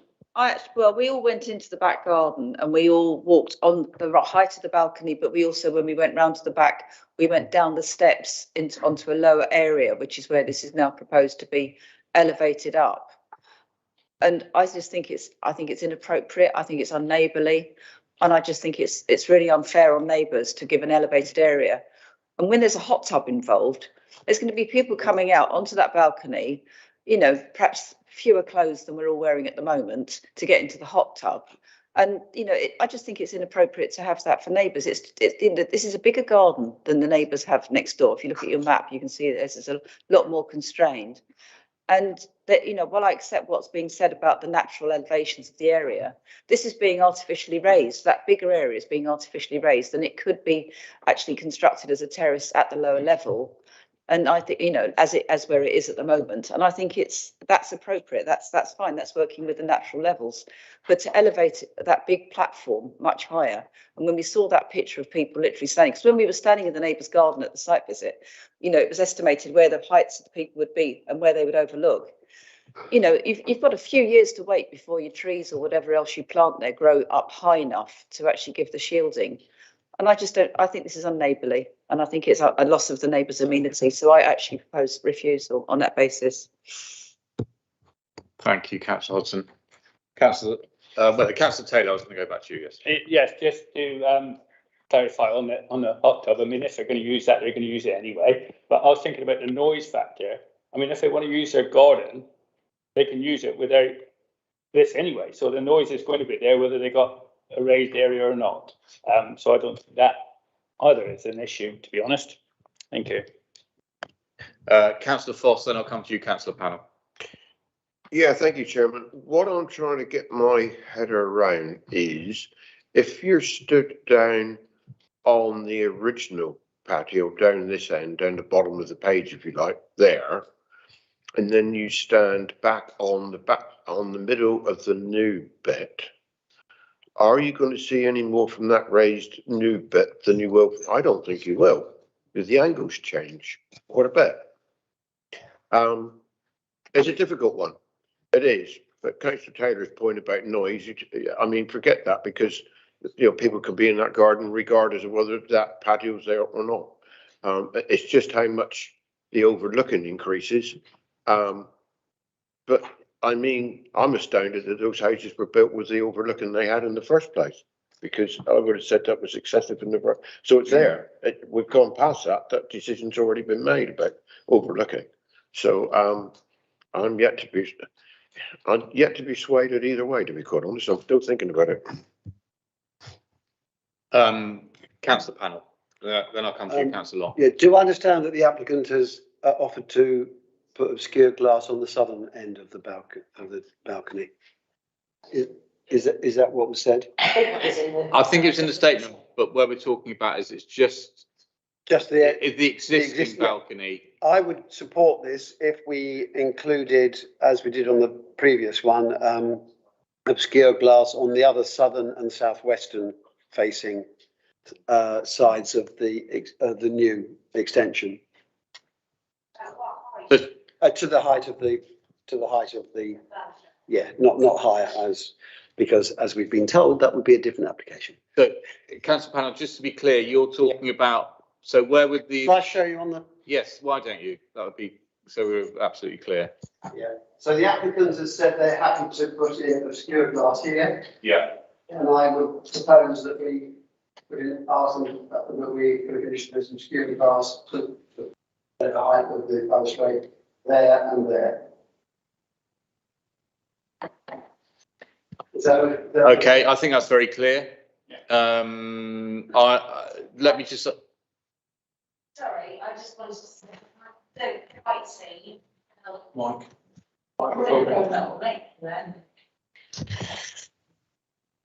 That's not going to make a difference, I don't think, is it? Well, it's going to make some difference. You have to decide in your own mind whether you think that makes enough difference in respect of overlooking, if overlooking was an issue that you had there. I mean, we've got. I think the objective did state that they were upset there was no obscured glass. Well, just before we go on, can I just ask the proposer and seconder, would you be happy with that condition? Yes, certainly. Yeah, okay. Now, does anyone, Councillor Long? Chairman, we're obviously been concentrating on the neighbours at 14, but there are the flats below as well. And obviously the angle of view from the existing balcony, when we were standing there, you got sort of glimpses through the tops. As you're moving forward, I think you'll get that view increasing into those flats as well. So there is a concern there.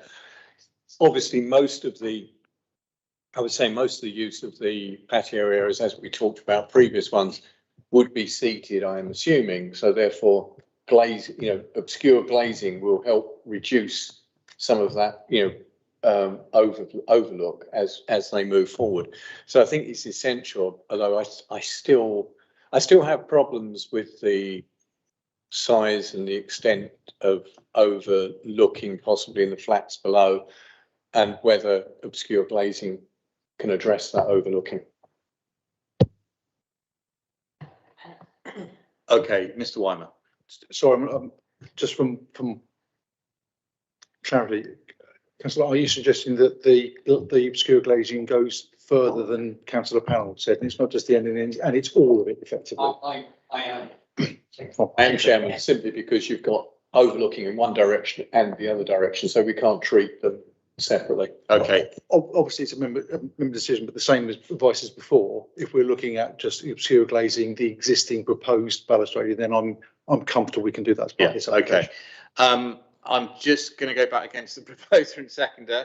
So Councillor Long has brought up the fact that you've got Crabshire Heights in front of them. Remember those flats that we can see, so you're going to be up. Would you be happy with the obscure glass all the way round? Where that is. Yeah, why don't you get up there again, Councillor Panel? That's very good. I'm sure we're talking about this side here. Yeah, the wrap round. And how far does this, the steps go down? Down, yeah. So we're talking about. Not that way. Not along the top there, no. Along down to where it falls. Yeah. And the other section. And the section here. That's it, and the bit. So yes, I propose that, and that you're asking for that one. Yes. And that one as well. Yes. Yeah. Not below No, not below that point. As you go down the steps, no obscure glass on as you go down the steps. But I mean, to be fair, I mean, I think that's rather a moot point. Right now, are you again propose a second? Are you happy with that? Yeah, I can't see the need, but I'll go along with that, because when I was on site, all I could see was a roof of the building below. I couldn't look down into it. I could just see the roof of it. But yeah. Yes, I'll go along. Okay. I mean, you have to remember that this is quite a long way further out and a lot higher. So if you're on a pair of step ladders, yeah. Right, members. Can I just say from my point of view, I have to say now that it's clear that the balcony is going to be a foot higher, I have got concerns about that. I hear what we're saying about obscured glass, and I understand about the landscaping, and that would make a massive difference. But I have, and I appreciate that other people have done similar with their balconies, but I think the fact that this goes so much further out, it does concern me. I'm very, very torn, because I appreciate there is overlooking now already. You know, that if you're on the balconies or you're in looking out windows, there's overlooking of gardens. Yeah, so I'm finding this very, very difficult indeed. Right, members. Anyway, we have a proposal for approval as per the officer recommendation. We have added conditions out of obscured glass, which is basically all around the new platform, not including the staircase and not including the north elevation. So the south and, well, I don't know, is that southwest, looking at it like that? It may not. That probably isn't the right direction. But I think we know. Chair, just to be, so there's no issues going forward, can I suggest that if approved, it's delegated to head of practice for us to put a green line on a plan to clearly show which elements need to be obscure glazed, and that's agreed by the proposer, seconder, yourself and the vice, if approved. So with this, then we've got it clearly marked on a plan that members have agreed that's the area they want obscure glaze. I don't want to go forward and then something's just missed. Yeah, happy with that. Yeah. Okay, right, members. So can I have a show of hands? All those in favour of approval, please show. And those against approval? Again. And those abstaining? 3 abstaining. So that's so that is 5 in favour, 4 against, and 3 abstentions. So that application is approved. Thank you, members.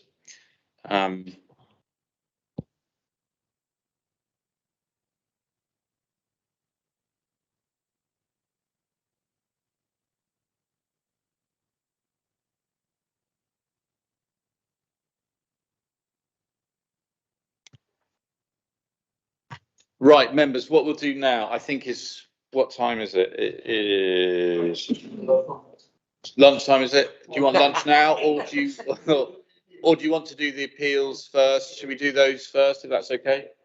Okay, so we'll move on to agenda item 7. Appeals. Over to you, Mr. Weimer.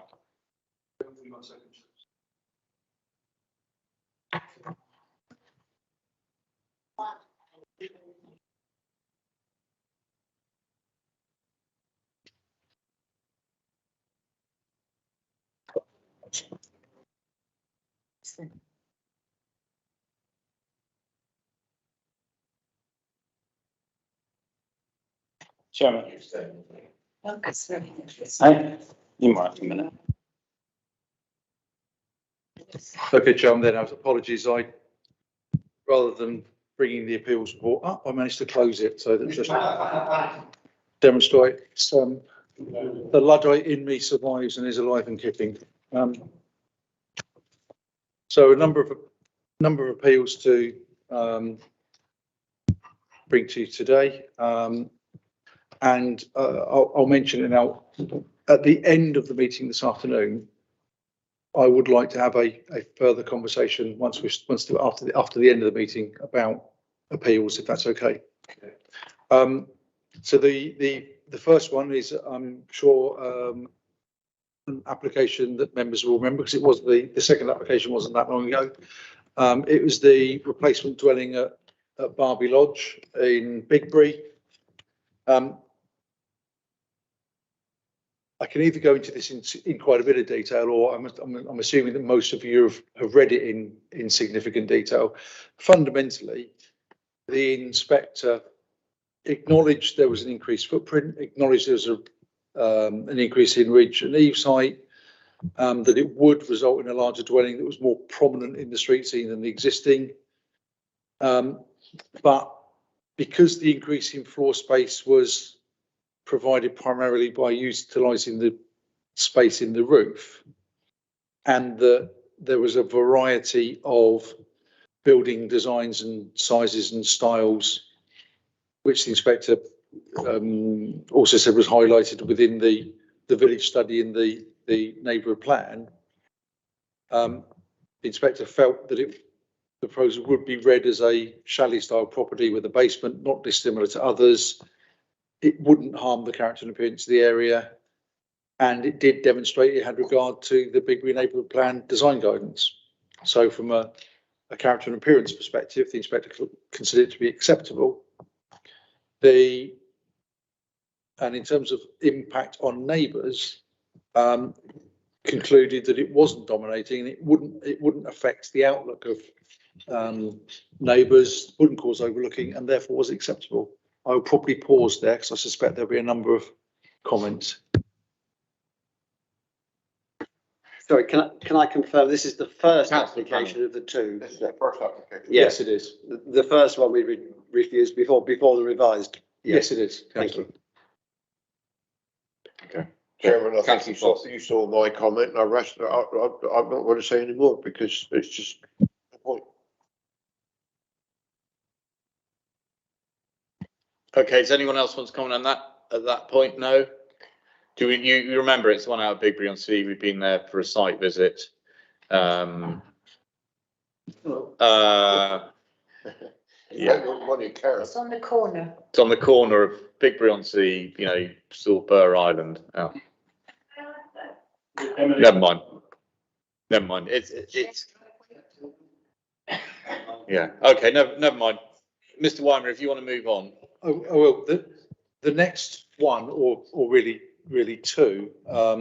If I get this incorrect, I'm hoping that Mrs. Folds will come in and help me here. And I apologise in advance, members, because this is going to get quite technical, and I accept it's quite difficult to get your head around.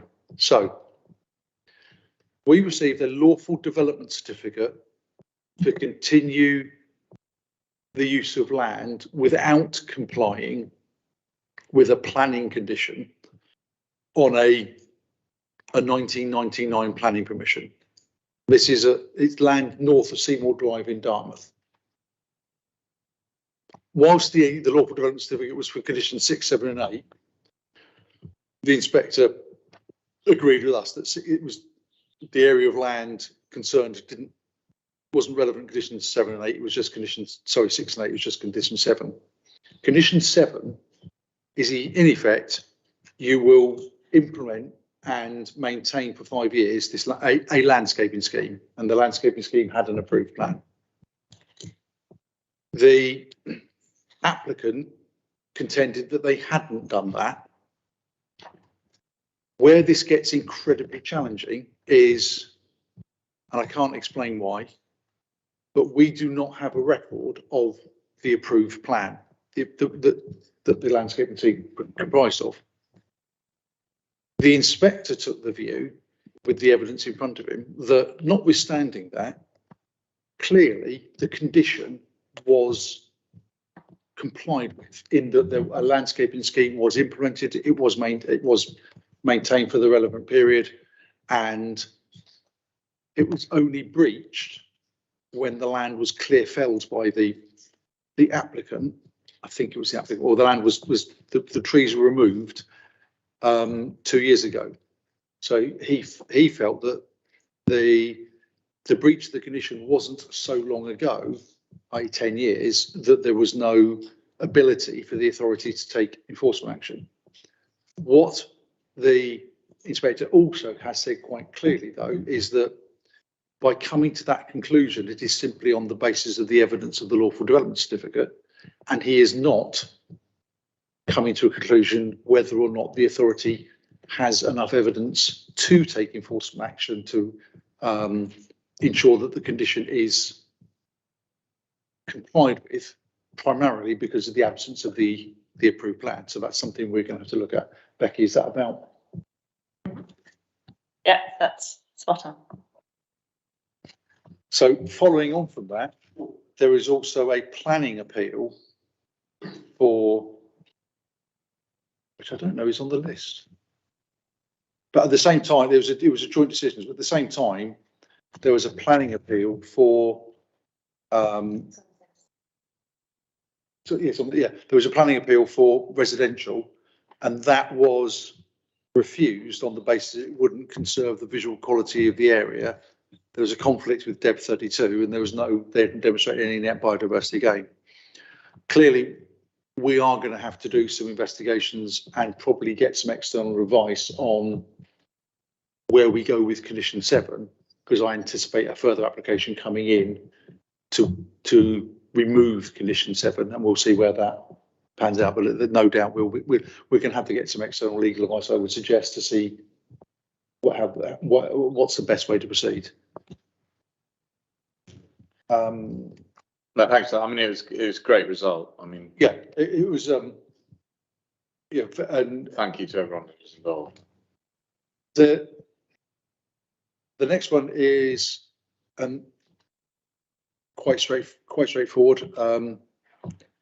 And actually, it's one I wasn't overly aware of, but I did walk past it a couple of times, thinking, I wonder if we take an action against that. There's a household application for a wood framed building in front of the property on quite a prominent road within Ivybridge that was refused, and the appeal has been dismissed. Basically, that although it's subservient in size, it's prominent and at odds with the open nature of the area. And I have to say, I entirely agree with the inspector, and it's one that has gone back to enforcement, because obviously it's a retrospective and the application has been refused. So we'll give them an opportunity to remove it, and then if they don't, there'll be an enforcement notice. I think the next one's Churchstowe. Again, interesting decision. We had, as officers, we had a number of concerns. The impact on existing properties, because one of the dwellings was only 6 meters away from the back windows of an existing one. The issue that we also raised concerns about lack of detail of surface water, and we felt that the space left for the post office wouldn't have been enough for it to be a functioning post office. The appeal has been dismissed, and the inspector absolutely accepted that the relationship with the existing properties was unacceptable. The existing rear windows facing into the dwelling are only 6 metres away, and given the proximity of this, it just would significantly reduce natural light. But interestingly, didn't consider that the changes would adversely affect the retail function. So that element was acceptable, and considered that surface water could be dealt with by condition. They're kind of moot points on the basis that it wasn't acceptable in terms of impact on the neighbour. And the last one, I think, was probably one of Miss Hannon's applications, and it's there's a rear pagoda and boundary fencing. It's retrospective in Yelton. It's visible from the public footpath, and the inspector said its appearance is at odds with the bungalows and does cause harm to the character and appearance of the area. I don't know if there's anything you want to add to that. No. What I'm mulling over, especially on these ones that have been the retrospective ones, I might start seeing if I can get a photograph of the ones that are retrospective that have been refused. So perhaps that will give members a little bit of insight in, or approved even retrospective ones where we clearly got a picture of what's there to give members an insight of what is and isn't supported by inspectors. Now I might be able to find. I can get a picture of the Overbridge one quite quickly, but I couldn't get a picture of this one. So, but if they come up again, not these specific, when these sort of things come up again, I'll try and see if I can put a picture in the presentation. I'm happy to take any questions on those, Chair. And I've got another. There's some information I've got for you that you asked previously. Members, any questions? No. At the last, it was either the last meeting or the meeting before, we had a brief debate on how is our appeal performance. So I've got some figures for you. In 2020, we had 56 appeals, of which 17 were allowed. To my maths, that's about 30%, which is absolutely fine. And this year, so far, we've had 47 decisions, of which 19 have been upheld. So we've lost about 40% of appeals. I'm still quite comfortable with that, to be honest. I think because looking at the ones I'm reporting to you where they've been allowed, I think they are finely balanced ones. I don't recall anything that we can be criticised to say that you should have known there's possibly one, but that's broadly I'm comfortable with that. And the last piece of information, I think, Chair, you asked if I could find out to let you know precise figures of how much. So I reported a couple where we had costs awarded against us, and how much did that come to once they've been paid. I should have mentioned that the Churchstowe application and the Seymour Drive application were subject of costs applications against us, both of which were dismissed. We've had 4 cost award against us this financial year, 2 of which were partial awards of costs, so not full awards of costs. We go backwards on the list. So we refused the replacement dwelling in Nosmayo. The inspector considered we couldn't justify 2 of the reasons for refusal, and that was impact on the conservation area and I think impact on neighbours. So that was a partial award of costs for those 2 reasons, albeit the appeal was allowed, but it was only on 2 of the reasons. The one where I would hold my hands up and say we got it wrong there was an application for a new dwelling in near Stoke Gabriel. I think Mrs. Foles will remember this one. One of the key reason for refusal was we said it didn't come in with a unilateral for a local needs restriction. They weren't going to. They went to appeal. After that appeal, we got some more advice on where we shouldn't be imposing local needs restrictions.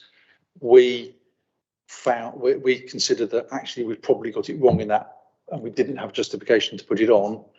We accepted that as soon as we knew that at the appeal, but the inspectorate didn't look at us too sympathetically. We had a full award of costs against us, even though we'd admitted to it. But that was one. The other two, there was a householder application in Totnes where we argued it was the extension was. I think it's conversion of garage extension was tantamount to a new dwelling, and the inspector said you didn't really have the evidence for that. And finally, the fourth one, which is the only one, was a member decision. If you recall, the paragraph 79 dwelling outside Bickley, the very large dwelling, it was refused. The appeal was dismissed, but the inspector awarded costs against us because one of the reasons refusal was impact on bats, and he said we didn't have any evidence to justify that. So we've had 2 partials and 2 full, and so far the total amount paid is 11,446 and 95 pence. Which, to be, I mean, my personal opinion, I don't think is excessive for where we are this time. No. Okay. Thank you very much for that, Mr. Weimer. Members, any questions? No. In which case we shall break for lunch. Thank you very much. See you back. Sorry, we can do majors if you want to do quickly. Yeah, sorry, yes. Sorry, let's do that. 8 majors. I mean, you've got them all there. I don't know if there's anything that members want to raise or not. No. So we'll just note the majors. Thank you. Okay, we'll now break for lunch. Yeah, all right. Councillor.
Okay, we're all ready now. We'll start the afternoon.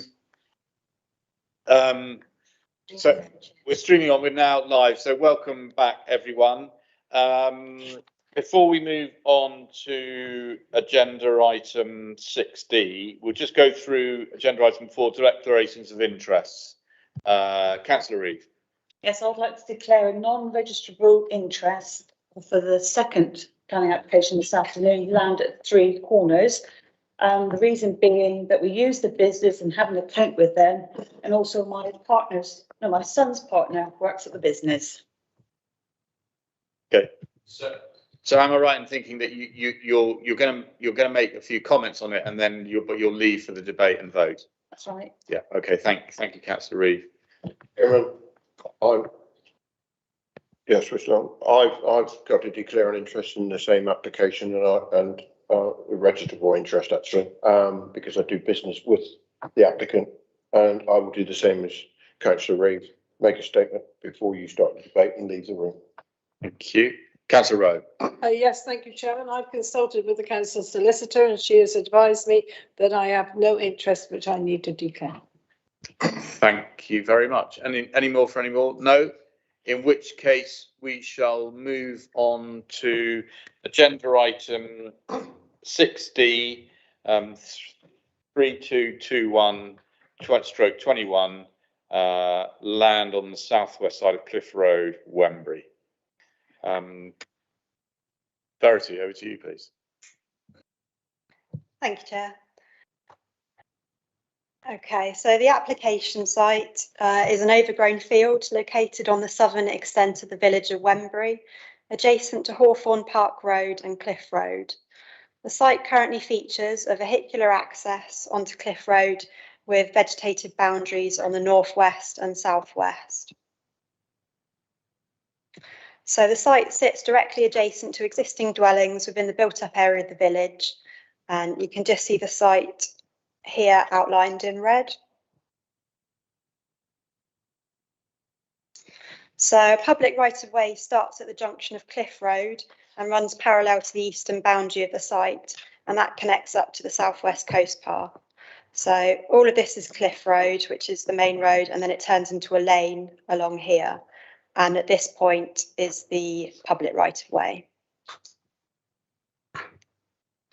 So this is some drone imagery that the applicant has provided, just provides some context of the site.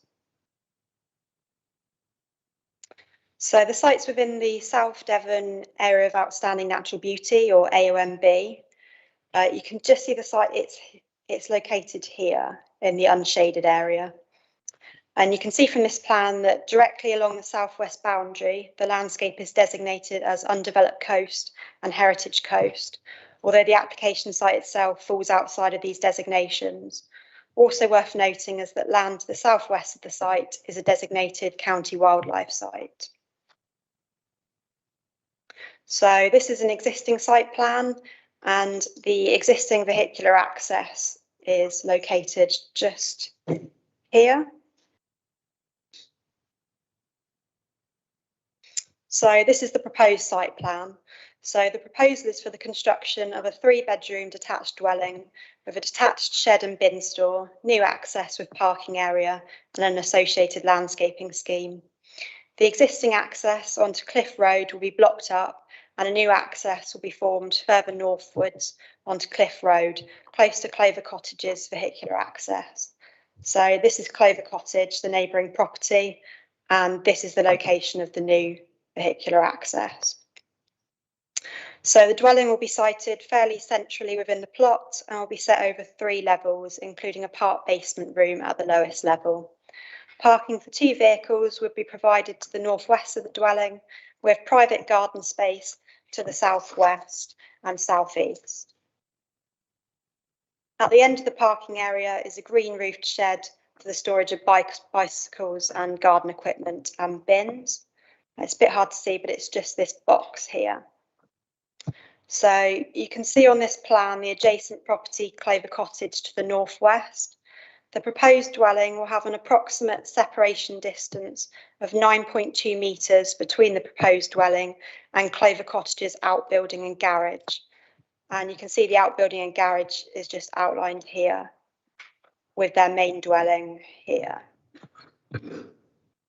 So the proposed single-storey outbuilding for bins and storage is set 1.2 metres from the shared boundary. So moving on now to the proposed elevations. So the top image is the northeast elevation, which will be visible from Cliff Road and Hawthorne Park Road. The bottom image is the southeast elevation, which will be visible from the lane section of Cliff Road. So the dwelling will have a traditional main pitched roof form with lower gable feature facing the northeast boundary.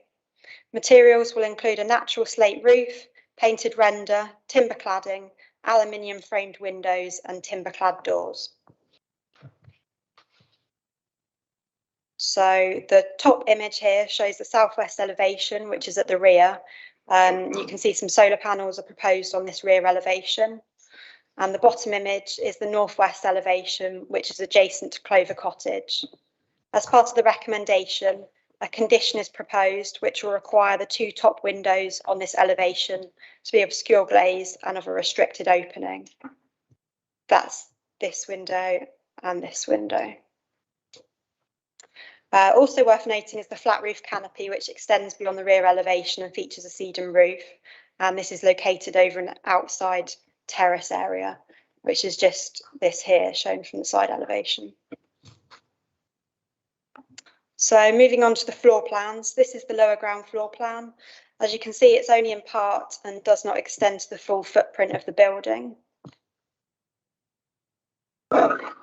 This is the upper ground floor, which features the main living space. And then lastly, in terms of floor plans, this is the first floor, which includes 2 bedrooms, a bathroom and an ensuite. So the 3-bedroom dwelling meets the minimum floor space requirements of the nationally described space standards, and the outside space exceeds the SBD requirements of 100 metres squared. So these are proposed section plans with the adjacent dwellings detailed. So the top image shows number 6 Hawthorne Park Road on the far left, which is here. We've then got the proposed dwelling in the centre, and we've then got Clover Cottage, which is on the far right. And you can just see the point there, which is the outline of their garage, and then this line, which indicates their dwelling. So due to the sloping topography of the land, Clover Cottage sits significantly lower than the application site, with the ridge of Clover Cottage approximately 5.6 metres lower than the ridge height of the proposed dwelling. And similarly, 6 Hawthorne Park Road sits higher topographically than the application site, with a ridge height of approximately 4.224 metres higher than the ridge of the proposed dwelling.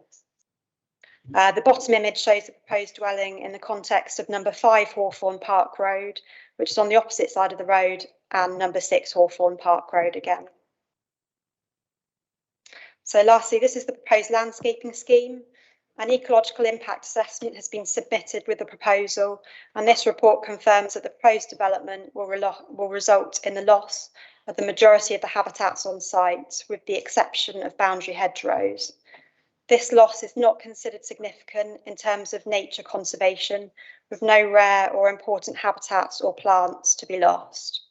Site clearance will include the removal of non-native and invasive plants, which in the long term will benefit the native flora both within and outside the site boundary. So to compensate for the habitat loss, a detailed landscaping scheme has been produced, and the proposal will include the installation of 5 inbuilt bat boxes, 3 inbuilt bird boxes, 4 inbuilt bee bricks and 1 log brash pile for invertebrates. So the proposed landscaping scheme and enhancement measures will ensure that biodiversity net gain is achieved. So the following a number of photos of the site, just to provide some context. This image is taken from the lane section of Cliff Road, with the site on the left. It's just here. Next is a more up close image of the site, just from Cliff Road. And then this image is taken from Hawthorne Park Road. So the site does not have extensive views of the sea, partly due to the surrounding vegetation, but also because of the site topography slopes down to the north, which effectively contains the site and directs its focus to the residential developments nearby. There are, however, some high-level views out to the southwest towards elevated land beyond Wembury Village, which you can see from this photo. So that sort of area there.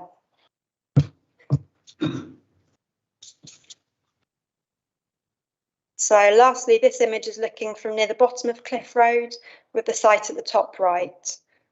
So here's the site again.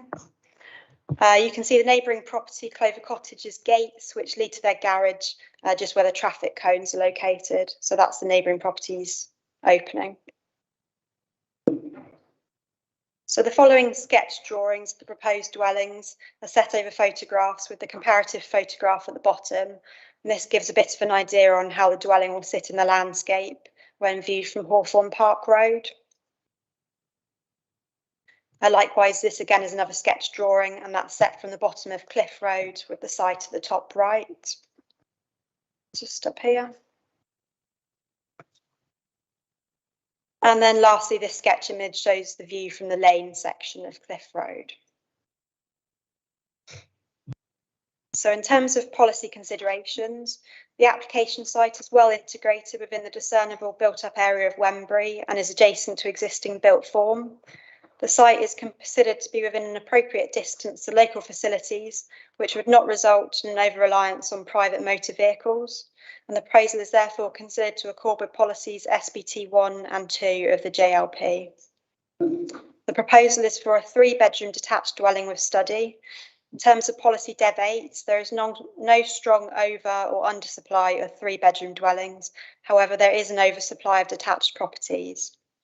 Given the site circumstances, a detached dwelling is considered to be appropriate for this location, as the site is somewhat constrained and the proposal seeks to provide a dwelling suited to a working family with inbuilt study and has provision to enable future accessibility if required at a later date. And it is therefore considered that the objectives of Dev 8 have been met. So as I've noted, the site is within the AONB, but it's outside of any other policy designations, including the undeveloped coast and the heritage coast designations. Policy Dev 25 states that the highest degree of protection will be given to protect landscapes of the South Devon AONB, and the AONB should be protected from potentially damaging or inappropriate developments. And this policy requires all development proposals to conserve and enhance the natural beauty of the protected landscape. The landscape specialist considers that the proposal responds positively to the AONB management plan through the retention of existing boundary trees and vegetation, the use of a Devon hedge with trees along the north and eastern boundaries, using a building form that is complementary reflection of traditional building design, the use of local vernacular materials, the use of dark colours to exterior elevations to help the built form recede into the landscape, and external landscaping and planting proposals that enhance biodiversity and reinforce local distinctiveness through the use of vernacular hard landscape materials, native plants and locally appropriate orchard trees. Overall, this officer found that the proposed development is consistent with the edge of village setting and accords with landscape policy, where the landscape character is conserved, as are the special policies of the South Devon AONB. I would consider that the size, scale and visual appearance of the proposed dwelling takes suitable reference from the surrounding area and street scene and would fit in with the mix of housing types and design within the area. The overall scale and mass of the scheme appears to be appropriate, taking reference to local topography, and there is good separation distance between the proposed new dwellings and the neighbouring property of Clover Cottage. So the proposed landscaping and space around the dwelling are not considered to result in an overdeveloped or cramped visual appearance when considering the context of the plot. So the proposal is as a whole considered to respond positively to the application site and wider area, and as such is considered to conserve and enhance the special qualities of the South Devon AONB in accordance with policies Dev 20, 23 and 25 of the JLP. terms of neighbour amenity and relationship with Plover Cottage to the northwest. Given the existing and proposed landscaping on this boundary, the siting of the proposed dwelling forward of this adjacent dwelling, and due to the presence of Plover Cottage's outbuilding garage, which sits adjacent to the shared boundary and is of a similar height to Plover Cottage's dwelling, the proposal is considered to have an acceptable amenity impact on this property, with the inclusion of the condition I noted earlier, which will ensure the 2 first floor windows are obscure glazed and of a restricted opening. Given the separation distance to other properties in the area, the proposal is not considered to impact on the amenity of any other property. So as noted earlier, the proposal results in biodiversity net gain, and the ecology report confirms that no protected species or designations will be impacted by the proposal. The site is within the 12.3 kilometre zone of influence for impact on the Tamar European Marine Site, where any additional residential properties could, in combination with other development, have a significant effect. So mitigation for this impact by way of a payment of £467.91, which can be secured by Section 106 unilateral undertaking, is therefore recommended prior to any positive determination. The highways, access and parking are all considered to be acceptable, as are the proposed drainage details. In terms of low carbon development, the dwelling will utilise an air source heat pump, mechanical ventilation heat recovery system, integrated solar PV, and will include an electric vehicle charging point. So the officer recommendation is for delegation to the head of development management to approve conditionally, subject to the completion of an acceptable Section 106 legal agreement to secure the Tamar Valley European Marine Site monetary contribution. Thank you. Thank you, Ms Clark. Questions? Councillor Foss. Yes, Chairman, I'm sorry. I just picked up on something at the end that may not be that important. The 106, the payment figure, I mean, ending in 91p. How on earth did you get to that? It just seems a very silly, it must be a formula to work it, I suppose. Exactly right, Councillor. There's a formula to work through, and it's based on, I'm assuming it's the Tamar Valley contribution. It's based on wider contributions, and the area goes from effectively the Tamar Valley to Ivy Bridge up the Tavistock and round the court. So it's a really wide area, and they work it out. So it then gets worked down to a payment per bedroom sizes. So yes, it can seem rather nonsensical figures, but there's a formulaic reason behind it.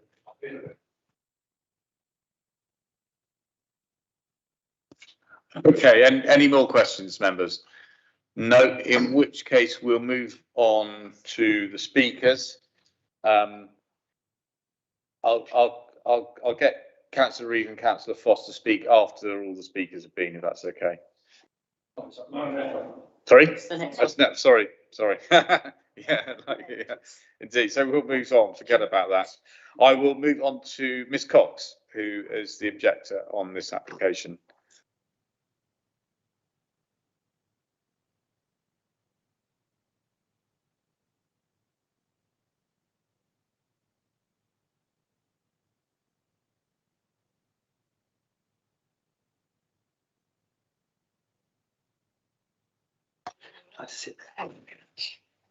Hello, Ms Cox, welcome.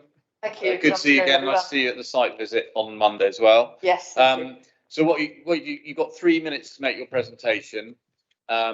Just before that start, Ms Young will say 30 seconds left or whatever, just to remind you that you're getting near the end. When you finish your presentation, members of the committee may wish to ask questions for clarification, if that's okay. That's absolutely fine. Right. Yeah. Good. So just over to you. Yes, good afternoon, everybody. I'm speaking on behalf of myself as an objector, but also my near neighbours, several of whom have objected to the proposal. First of all, local residents and I are astonished that the application has received officer approval with respect to Ms Clark's excellent presentation. We don't feel that this proposal warrants an exception to building in the countryside within this designated landscape. Several previous applications have been rejected, and these were on a much smaller scale. Applications for bungalows, pre-application advice received no officer support as recently as in 2017. But obviously in 2021 we have officer support. So contrary to both the written and verbal report during the site visit, a dwelling on this site cannot possibly conserve or enhance the landscape character or the scenic and visual quality of this environment as required by policy DV23. The impact will be significant, as evidenced by the objections received from local residents. It's a 3-storey house that's being proposed, which will be completely overbearing. I think you'll have seen that on the visuals on this very small 0.12 acre site, which will directly overlook, take light and privacy from near neighbours, and eliminate any view of the sea and the beautiful valley for local residents and walkers alike. Whilst the site visit noted there were no particular sea views across the site itself, if you go a little bit further up Hawthorne Park Road and all the walkers and drivers who come down there and from the houses there, there really is a lovely view of the sea and the valley. Policy 25 requires that the highest degree of protection be given to protected landscapes within the AONB. This site borders a county wildlife site and is known to be a wildlife habitat for many species, including cell buntings. A house on this plot cannot possibly enhance the designated landscape. Quite simply, there can be no mitigation which will offset the special qualities and distinctive nature of a county wildlife site with an AONB within this lovely coastal area. The development has not been supported by those living in the local area, with the exception of letters of support from the current site owners, who obviously stand to gain considerably from selling the land. The only support appears to come from all sorts of places in the country, and quite a lot of them not even in Devon. This development does not require a prominent AONB coastal location on a greenfield site outside the settlement area. Wembury is not identified as a sustainable settlement. This proposal fails to provide affordable housing for a local need or address the community's own identified needs, and that's taken from both the ONS data and from the recent housing needs analysis undertaken by Wembury Parish Council subcommittee. It does not address an imbalance in the local housing stock. It cannot be justified in light of policy dev of the JLP. I and my neighbours would urge councillors to reject this application. Thank you. Thank you very much, Ms Cox. Members, any questions for the speaker? No? In which case, thank you very much. Thank you. Your time. Thank you. And now get the next speaker's supporter, Mr. Stewart.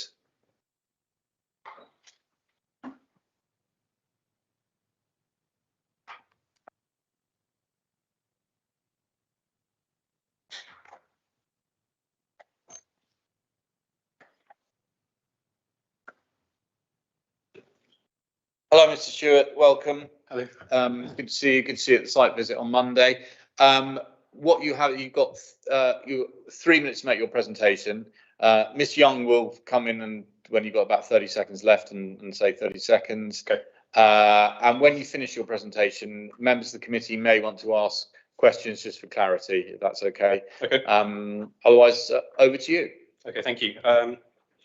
So we're a local family. We live within the JLP area. We have done for many years. As Verity described, this is a small 3-bedroom family home for ourselves. It's designed from the outset to be highly energy efficient to Passive House standards, which obviously is high on the government's agenda at the moment through COP26. Before we got into the detailed design, we did extensive pre-application consultation. So not initially with the council itself, but I spoke to Councillor Brown in his role as Parish Council Chair, who advised I contact local neighbours. So I wrote to all the neighbours, engaged with them. Actually, the only one who engaged was number 6 Hawthorne Park Road, Mr. Thompson. Took on board the comments, and then we went through pre-app with council. The design then evolved to respect the neighbours as best we could.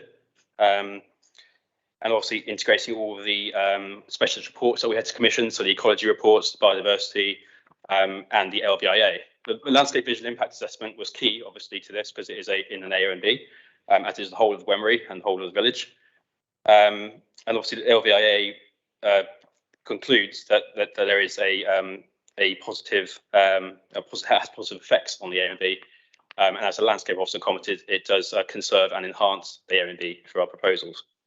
As you would have seen from the site visit on Monday, the dwelling is not isolated. It's not in the middle of the countryside. Yes, it's on the edge of the village, but as you have seen from the views walking around, the village is clearly in context of every view of it. I might add that the field we went into isn't a public viewpoint. It's a private field, and if you read through the LVA, we see that there's some photos taken from further afield where they are public viewpoints, and you can't see the site because it does dip down towards the north, as Verity said. In terms of, I'm going through these quickly actually. In terms of the energy standards, we've designed it to passive house standards, so we incorporated all of the features Verity mentioned. But it would be highly insulated and actually using the existing landscape, the trees, the hedgerow, to help with the energy balance inside the dwelling. So when the leaves fall off in the winter time, the low sun angle comes in and heats the house. And conversely, in the summertime, we're actually relying on the surrounding landscape and the trees and the vegetation to shade the building, stop it overheating. So effectively, this type of design, this sort of low energy, sustainable passive house design, actually works in harmony with the environment, with the nature. There's obviously the biodiversity features Verity's mentioned, which has been key for us as well, to kind of creating a forever family home for ourselves. Thank you. Thank you very much, Mr. Stewart. Members, any questions? No? In which case, thank you very much, sir. Okay. And I'll now move on to the ward member, Councillor Brown. Thank you, Chairman. And I hope members found the site visit. I think them coming, and I hope they found the site visit useful on Monday. I do think this application is, as we've heard a lot the morning session, it's a finely balanced decision.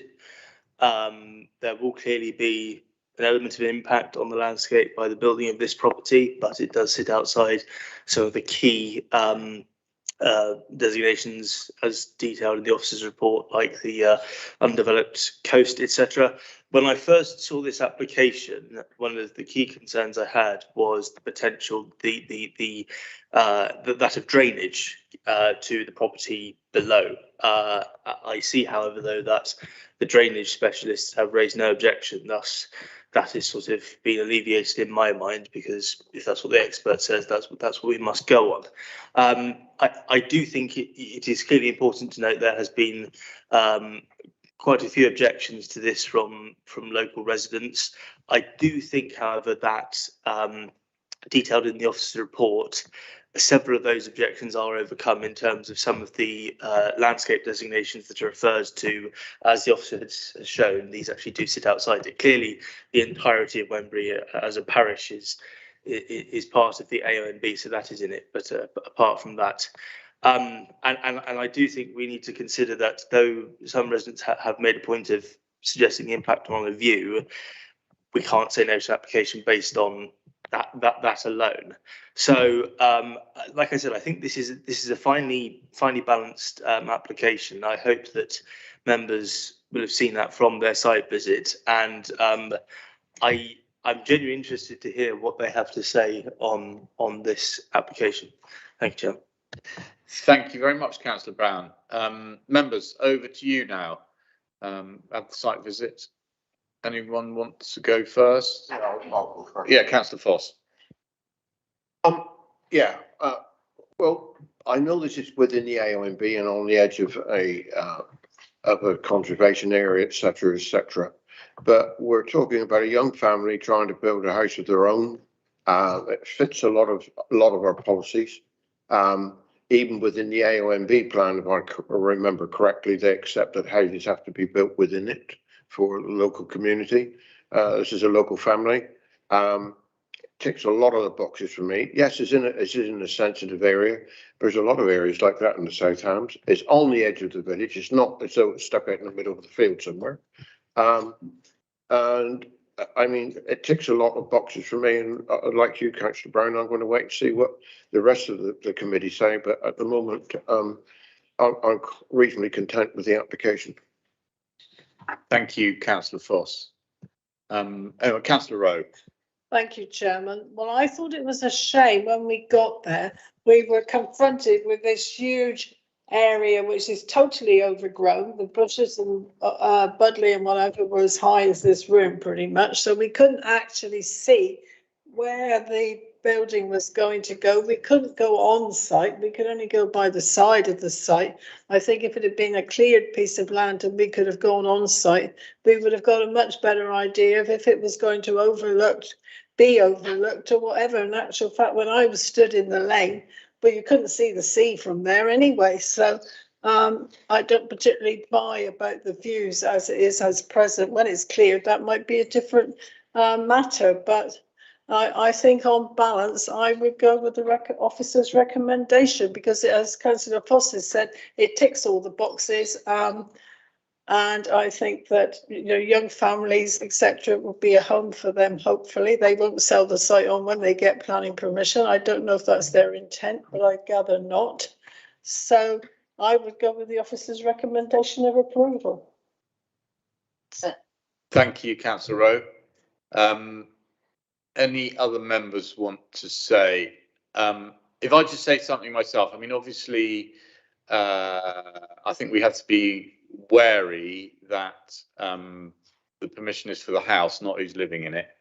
So, you know, I don't want you to be swayed or for reasons for doing it. I mean, perhaps to me, the biggest area of concern would be as you came down Hawthorne Park Road, where at the moment there's a open space, albeit overgrown. There is going to be a house there, a sizable house there, and whether members feel that that is acceptable within the AONB. You know, bearing in mind that there are other houses around there, but you know, I think those are the considerations that we should be looking at, and whether you think that that's an acceptable or not. Councillor Brown.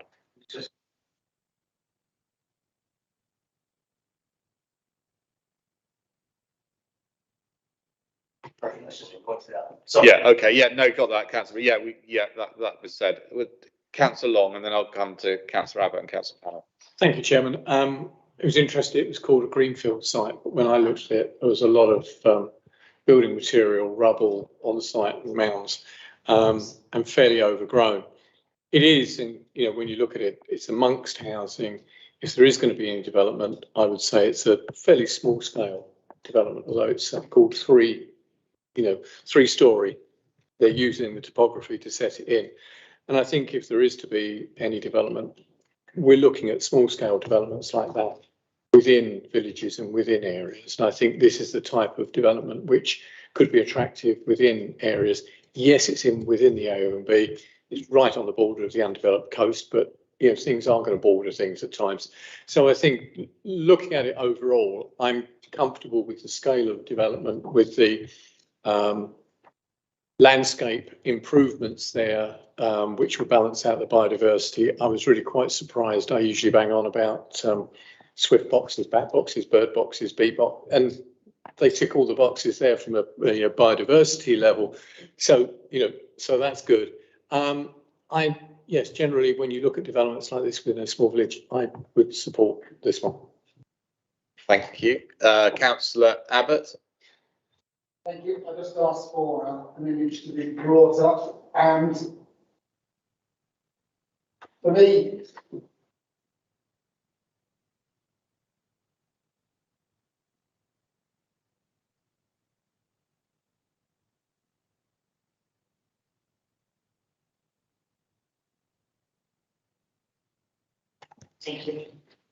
sorry, I'll start again. So I've just asked for an image to be put up of the plan of the houses around the road, and I think it's appropriate to say that this is an infill. It's fitting in with the line of houses on the southern side of the road. I haven't heard any reasons as to why one should object to this. It's a perfectly acceptable development. The change will cause issues just because things will be changing. Doesn't affect that right of way going through. In fact, it enhances the right of way in that the access to the site will be changed a little bit. I'm not quite sure where Mark was on his proposal. Either he proposed that I'm seconding, or I'm proposing that this should be accepted. And You're going to propose? Yeah. And Councillor Long, happy to second? Okay, thank you. Thank you, Councillor Abbott. Councillor Pannell. I was just going to check. I think it was stated by someone that the land is not, this is not relevant to our decision in any way, but it does refer to Councillor Rowe's point. I don't think that I think it was said that the land does not belong to the applicant at present. Is that, can anybody confirm that? Yes, I can confirm it's not in their ownership. Yes, so that might have some bearing on why the site wasn't cleared. The applicant obviously has no control over the site at the moment. Councillor Hodgson. Thank you, Chairman. Yeah, unfortunately I went to the wrong Cliff Road on Monday morning, so which was actually interesting though, because that was in Plymouth and actually similarly well filled with houses. So I mean, and that's I think the point with this really. It does, as has been pointed out. I think, you know, when I've seen the photographs and the layout, it looks like it really fits in. And I think it's also really useful, and it's obviously kind of an important element of this, is to have a low carbon development that we're seeing demonstrated. Because the more we see of these, the more likely we are to get more of them. And obviously that's a really, you know, important step forward in how development is delivered. As you would be aware, often I would be the first one to sort of, you know, sort of shout from the rooftops about sort of habitat loss. But listening to what's been said and what I've read here, I do think that there is some sort of measures seem to be being applied to actually enhance the habitats. And I would just say that I think that's acceptable. It's a compromise, but it's acceptable. The only thing I would say is that maybe there's an awareness of the points that have been made around the cell bunting.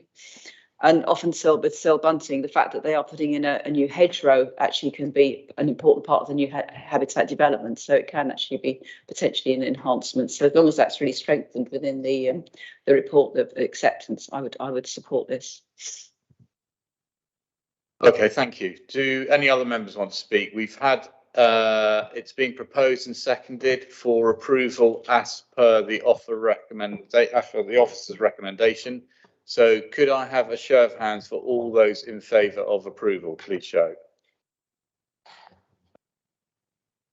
That will be 9.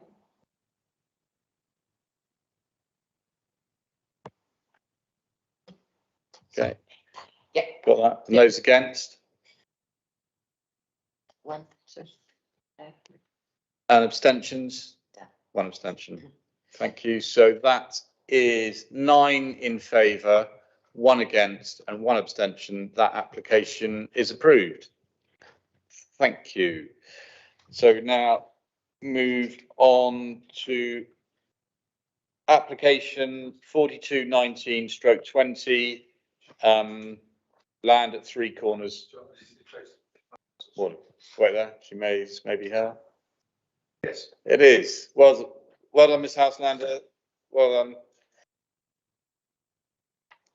Thank you very much, Ms. Clark. Much appreciated. Yeah, take your time, Ms. Houselander.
We're just going to wait for the council panel to come back in, if that's okay.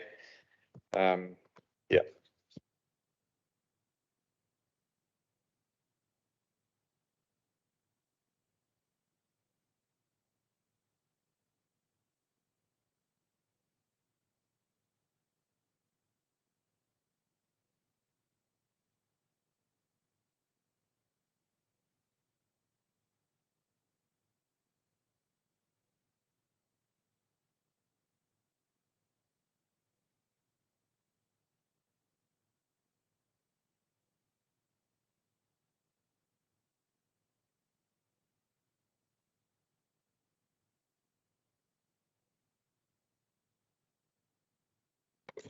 Right.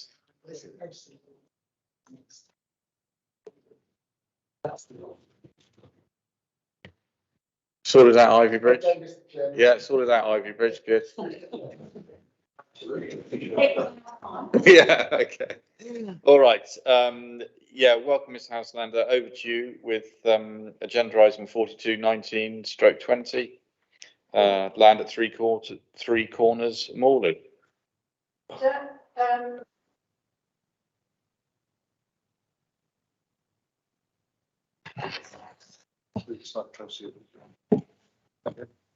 Afternoon, members. Thank you. So this is an application for a dwelling at Three Corners in Morley.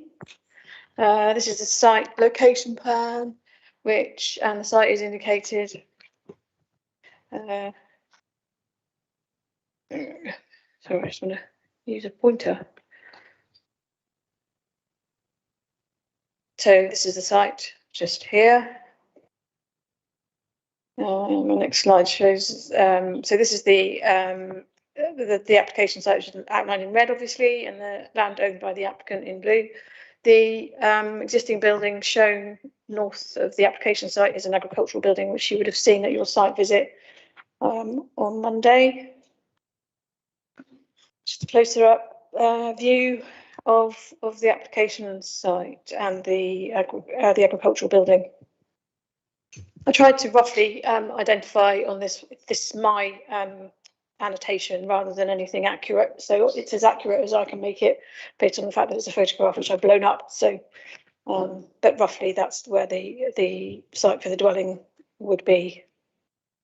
It's an outline currently, so there's no details. So layout, appearance, access, landscaping and so on is all reserved until the reserve matters application.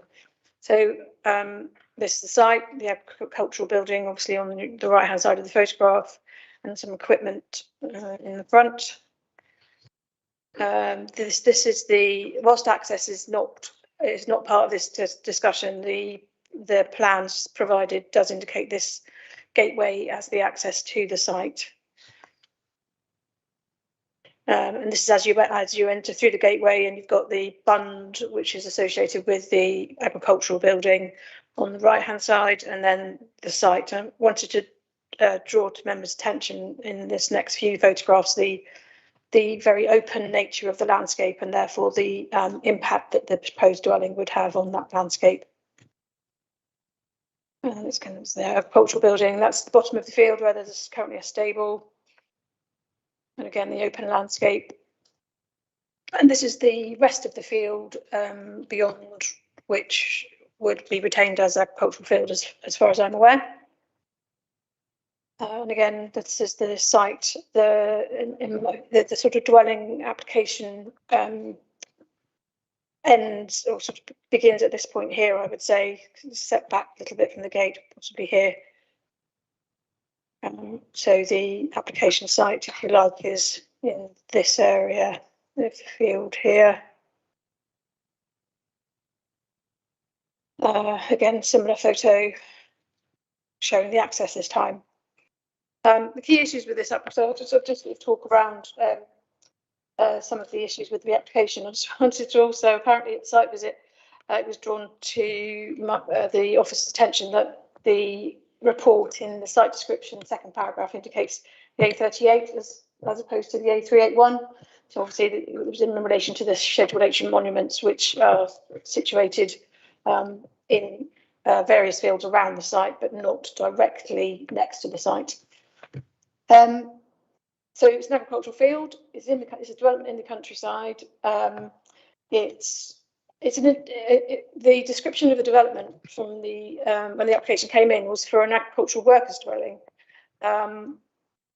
but no information was submitted. And normally with an agricultural workers dwelling, we have some financial and functional information to indicate why there is a justification for agricultural dwelling in this location.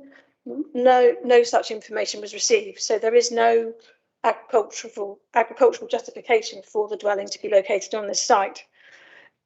Subsequent to the application being in, however, some discussions, I had some discussions with board members and also with other officers and the applicant, and it was actually apparent that it was actually there to support the engineering business, which is on the other side of the road, which is to mend agricultural machinery. So it's a little bit confused about what the actual justification for the dwelling is, but in either case, no justification, no written justification was provided with the application. So we've got nothing to give us a reason, if you like, to approve it. The planning policy in relation to agricultural development in the countryside does require that sort of justification, and we've got nothing. So, so therefore, the application obviously is recommended for refusal on that basis.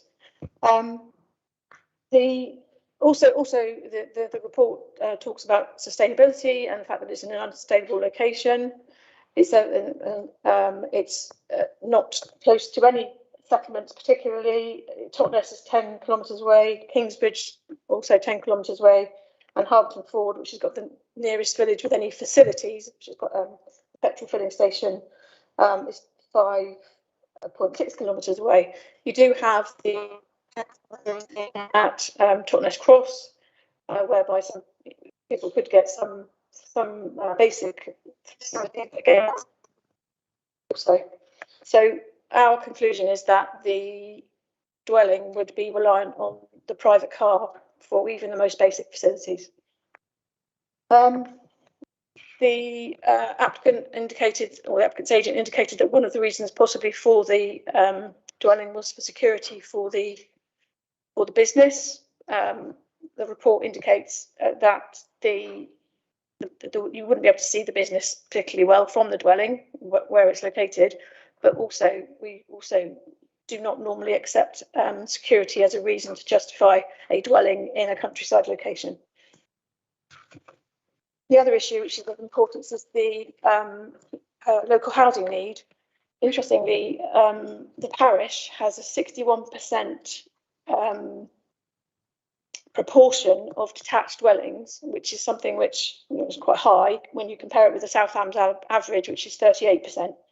So there's a high percentage of detached dwellings in the parish. In order to help with that, or to make that more appropriate, in an ideal world, the property on the site should be much smaller and more affordable. So a 2-bedroom house perhaps would be more appropriate, however, unlikely to be something that the applicant would be seeking.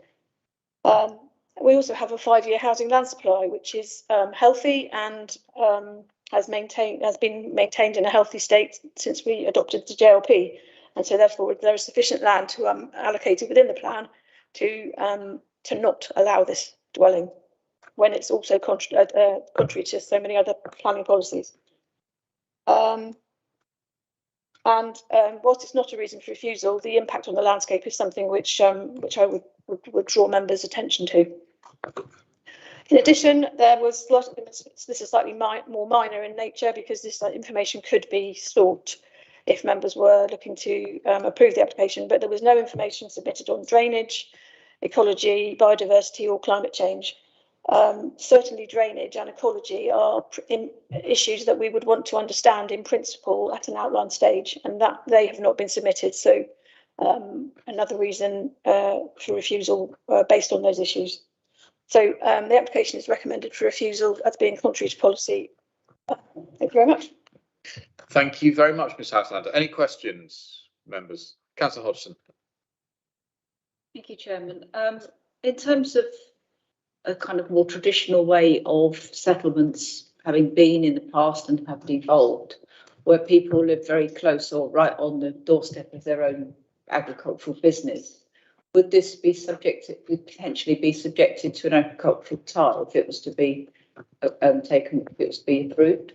Well, it would be based initially on a report that would need to be submitted to the to our agricultural consultant, and they would then just be able to tell us whether or not the holding would justify a dwelling. And then if he was of the view that it did, then we probably would tie it. But we don't have that information, so we are not able to make that conclusion, come to that conclusion. Members, any more questions?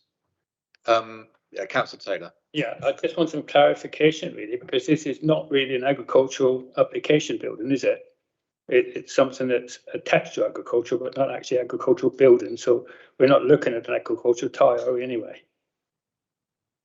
The application description is for an agricultural workers dwelling. Okay, thank you. I've got a couple of questions. I think some of it has been alluded to with the two questions you've had already, and that is at what stage, if members were minded to approve an outline permission, at what stage, and would it be reserve matters, would there be conditions in place that would tie any dwelling to a business or because as you say, it's not agricultural, although it is an agricultural business. If members were wanting to tie it to the agricultural unit or the business, yeah, then it would be at outline stage that we would. So that would be at this stage now, okay. And then secondly, following on from that, the bit at the end, you've talked about drainage, ecology, biodiversity and climate change measures.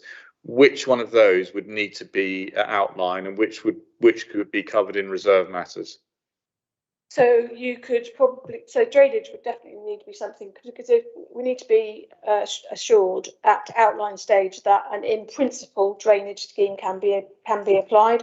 So if, for example, there was it was terrible drainage on that site, and we didn't address that at outline stage, we would effectively grant permission, which then couldn't be implemented. Yeah. So we always ask for drainage at outline stage and also ecology, because if there's any damage to any protected species, then we would need to know about that outline stage.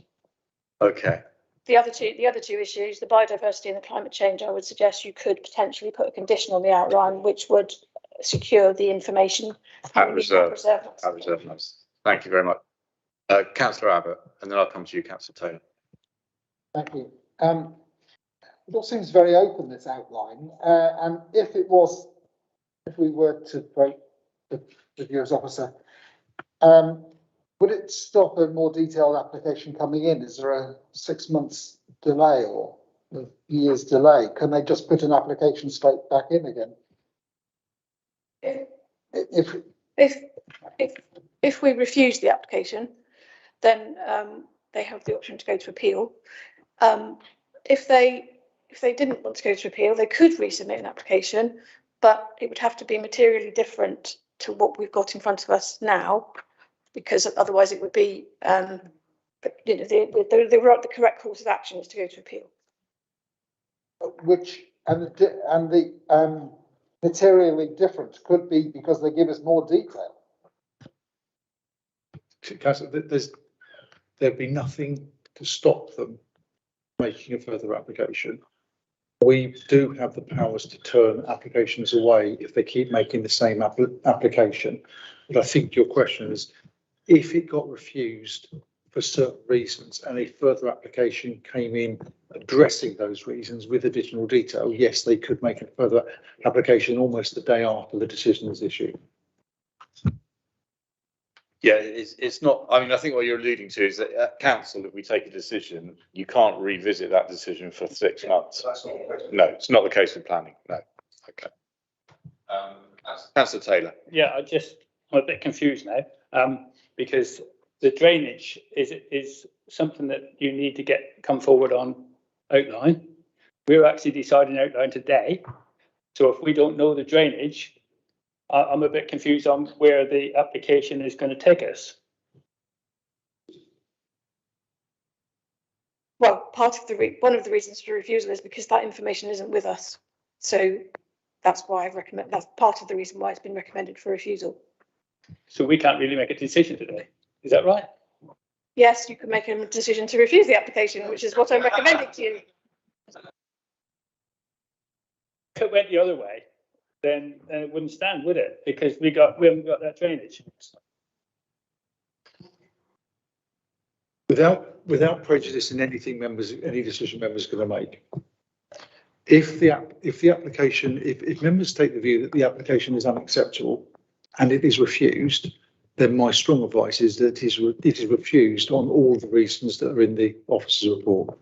I think, Councillor, what you're potentially alluding to, and I apologise if I'm putting words in your mouth, is if members were happy with the principle, how do they deal with it when you haven't got the drainage details and the ecology details in front? There's two ways. Firstly, you could simply refuse the application, but only on the basis of, if you're happy with the principle, only on the basis of the lack of ecology and the drainage information. So if the applicants resubmitted, they knew that they didn't have to overcome the in principle reason because it wasn't the reason for refusal. They're only looking at the drainage and the ecology. Or you could, I wouldn't advise it. Or you could take the view that you're happy that with drainage, no drainage and no ecology, and approve it. But you wouldn't be surprised for me to say that I really wouldn't advise that course of action. Okay, I hope that's clear. Yeah, Councillor Hodgson.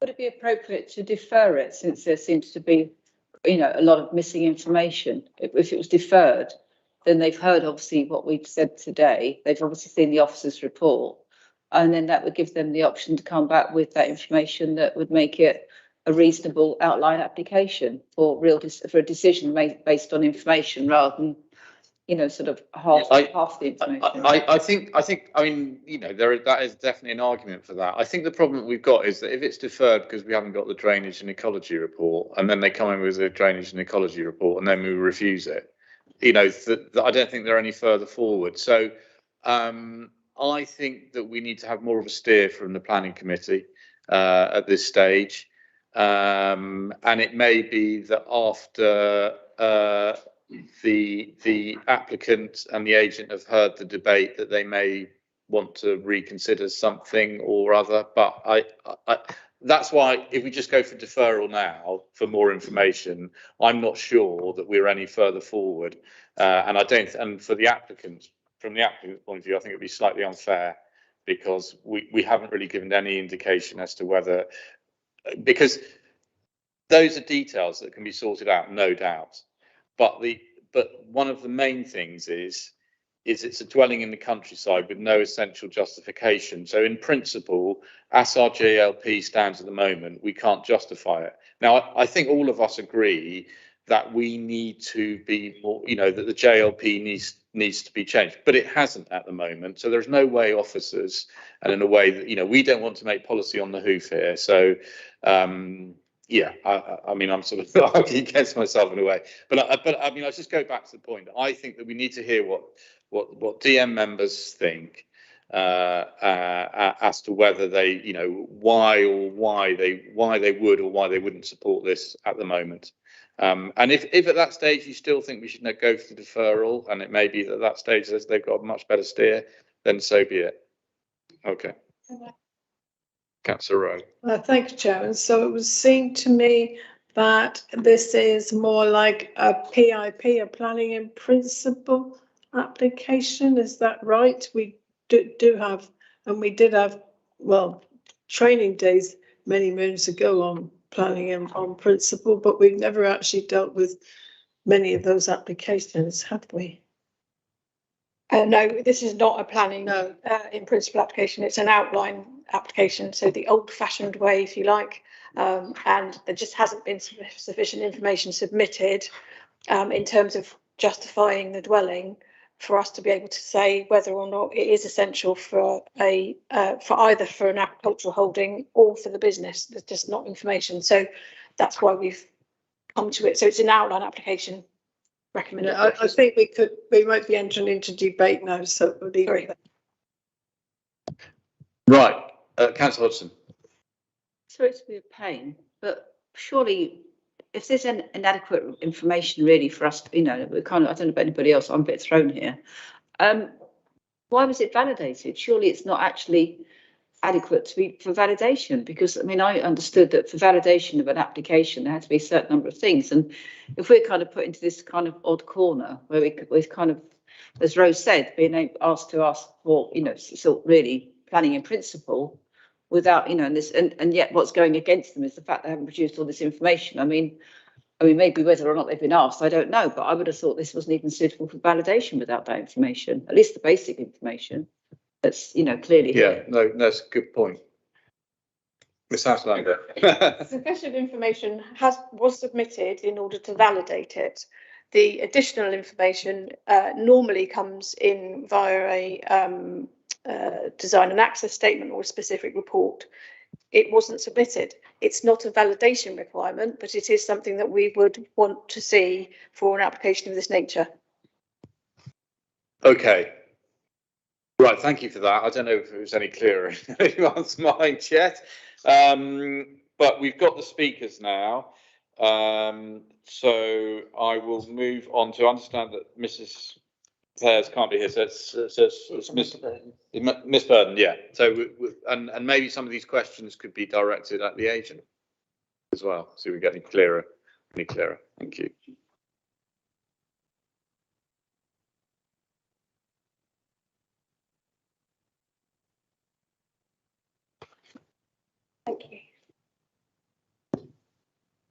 Hello, Miss Burden, welcome.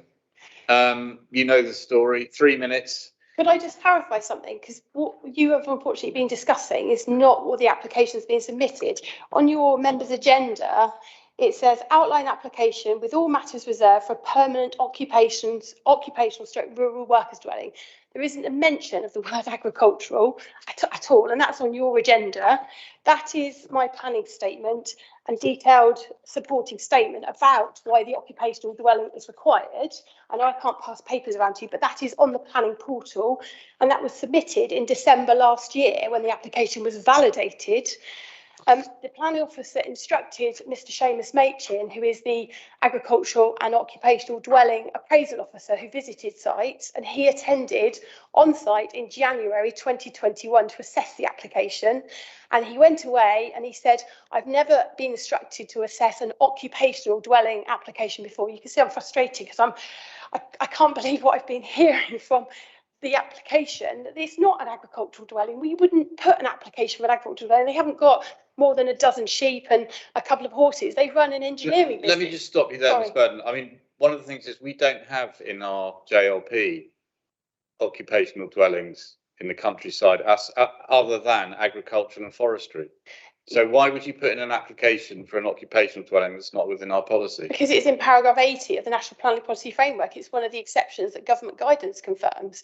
And your policy does confirm in TTV 26, which I'm going to do in my speech in a minute, that for anything to support agricultural and farming community and to support a rural worker to provide them to live on site. It's not solely about agriculture.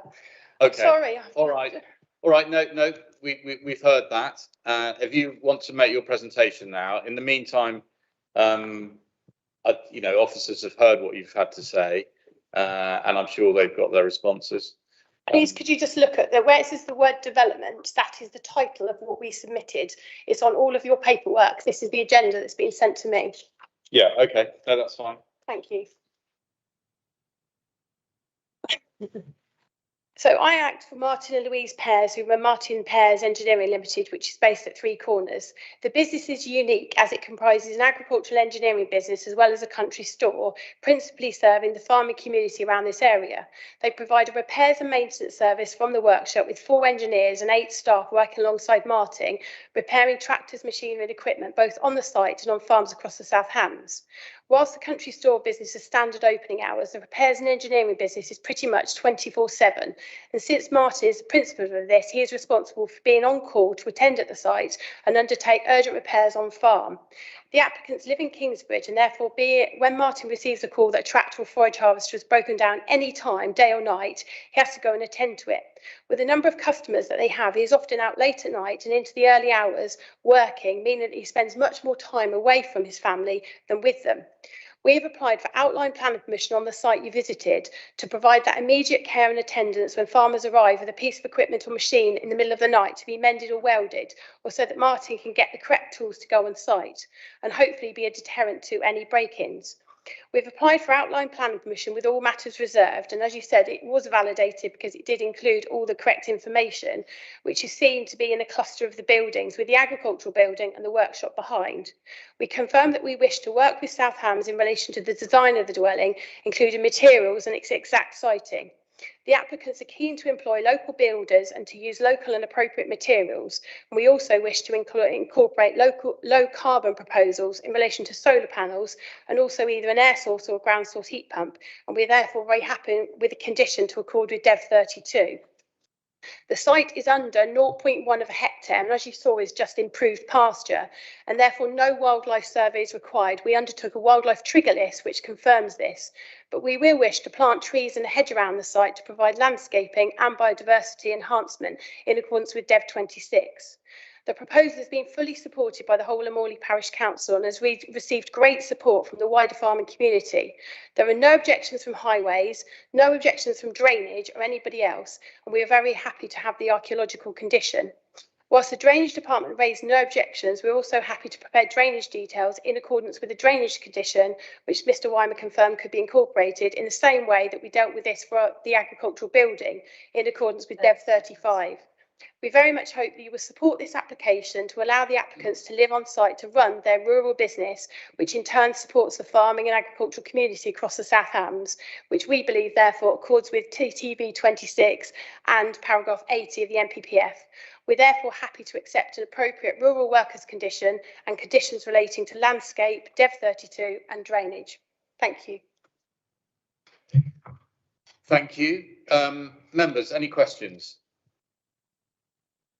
Councillor Long. Amanda, can you clarify? You stated no objections from drainage. I wasn't aware that anything had been submitted for them to give a view on. If you can't, with the officers, can clarify that. They will comment on applications that have been validated because you with an outline application, if it was in a critical drainage area or an area that needed a drainage system, they would have said objections, we need a full drainage plan, but they didn't. They raised no objections, no comments.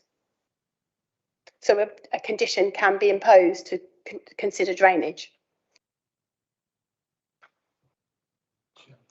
The officers clarify. Yeah, well, let's just wait because I think there's going to be a series of questions that officers may wish to. I mean, I'd like to. I mean, why outline permission? Because the detailed permission is very, very expensive with architects' plans and all the full supporting information. And we wanted to establish a principle. I mean, it is a unique business. It's an unusual application in that it's not a flock of sheep or a herd of cows. It is an agricultural engineering business that provides that on-site supervision. So it was to gain the principle of support. That's why. Okay. I mean, it's not unique. I mean, there are other businesses like this around, and this committee have been very supportive of those because we do understand that it's not just agriculture and forestry, but it's those businesses associated with that as well. But that, you know, as it stands within our joint local plan, it doesn't say that. So we are slightly hamstrung. I'm interested what you said. You quoted the NPPF 80, was it? And how that we actually had something that which gave a nod towards occupational dwellings in the rural countryside. Perhaps that's something that officers may want to pick up on. But you know, as a committee, you know, there are certain things that we feel that we've got to have the information about before we can give the go ahead. But anyway, are there any more questions for Ms. Burden? No, in which case I'll hand over to the planning officers. Ms Burton, if you wanted to stay here while we do that, because they're sort of answering some of the queries that you've raised as well. If you just turn your mic off. Great, thank you. Ms Houselander or Mr Weimer? Can I just confirm? Yes, apologies, it's a rural workers dwelling, so that was my, to call it an agricultural workers dwelling was my interpretation, if you like. Yeah, no, So, well, thank you for that. I mean, I think that's understandable given the policies that we have, yeah. But there is paragraph 80 as referred to is a relevant consideration. But we also, it's irrelevant, but we also do accept in policy TTB 26 that a dwelling in the countryside needs to respond to a proven agricultural, forestry and other occupational need that requires a countryside location. So it does allow, the TTB 26 does allow for occupational dwellings, if you like, if there's a justification. And I think the key thing here is that there wasn't a justification, which is Just on that, I mean, Miss Burton was waving around some yellow papers there that saying that was the justification for it, for an occupational dwelling. I mean, was that part of the submission or? I wasn't aware of it in the planning file I've reviewed. Okay, you said, Miss Burton, you said that's on the portal, did you say? Yeah. It's on the portal, is it? It's not on the planning file, so that's. Okay, well, that's most unfortunate. If you, with your indulgence, Sharon, Mrs. Houselander is absolutely correct insofar as TTB 26 refers to other occupational need. Paragraph 80 is similar. Sorry, paragraph 80 of the NPPF is similar in that there is a planning policies and decisions should avoid development of isolated homes in the countryside unless one or more of the following circumstances apply. There is an A, and this that covers it. There is an essential need for a rural worker, including those taking majority control of a farm business, to live permanently at or near their place of work in the countryside. It's a bit of a clumsy one, because is it just including those taking majority control? So I actually think the TTB 26 policy is actually clearer than the NPPF, and I don't think Mrs. Burton would necessarily disagree with that point. My concern is with the papers that are being waived saying this is our justification, and the planning office saying effectively I haven't seen these. I know it's very unusual, but I'm going to ask members if they will defer it to allow us to properly look at that justification, because I don't think we can make I don't think we should be absolutely certain of our recommendation without being certain that we've read those papers. Apologies. That's right, members. We should listen to you, Councillor Hodgson.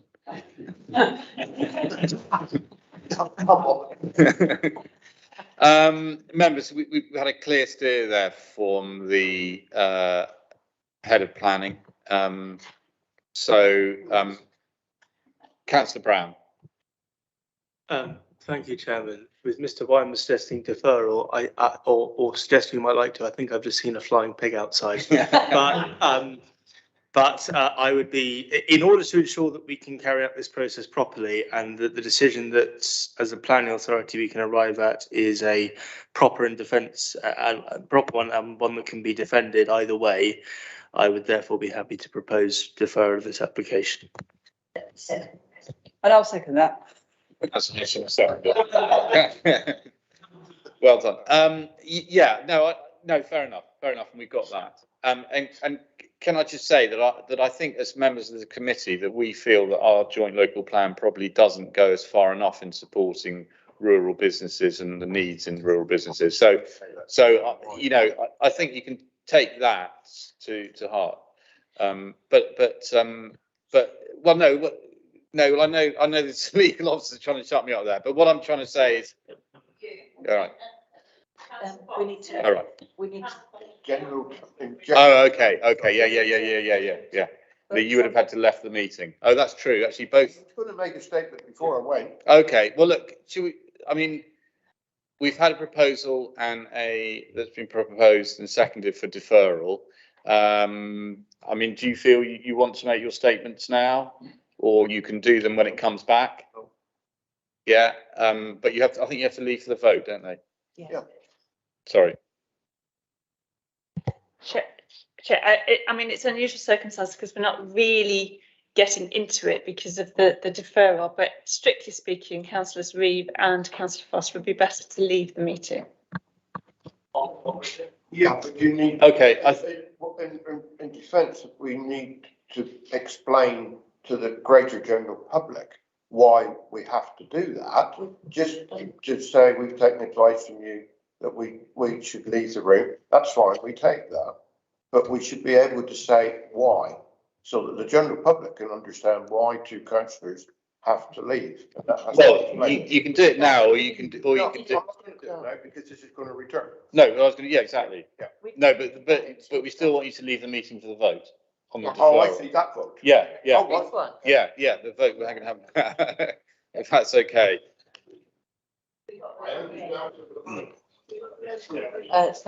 Thank you, Becky. Sorry about that. Yeah, thank you very much. That was almost a thing. Yeah, Councillor Long. Chairman, although it appears we're moving towards the deferral, there was the question raised that, and you raised it, that if we could defer it and it could come back and we still don't have any substantial supportive evidence. And I wonder whether that should also come back at the same time or be asked for.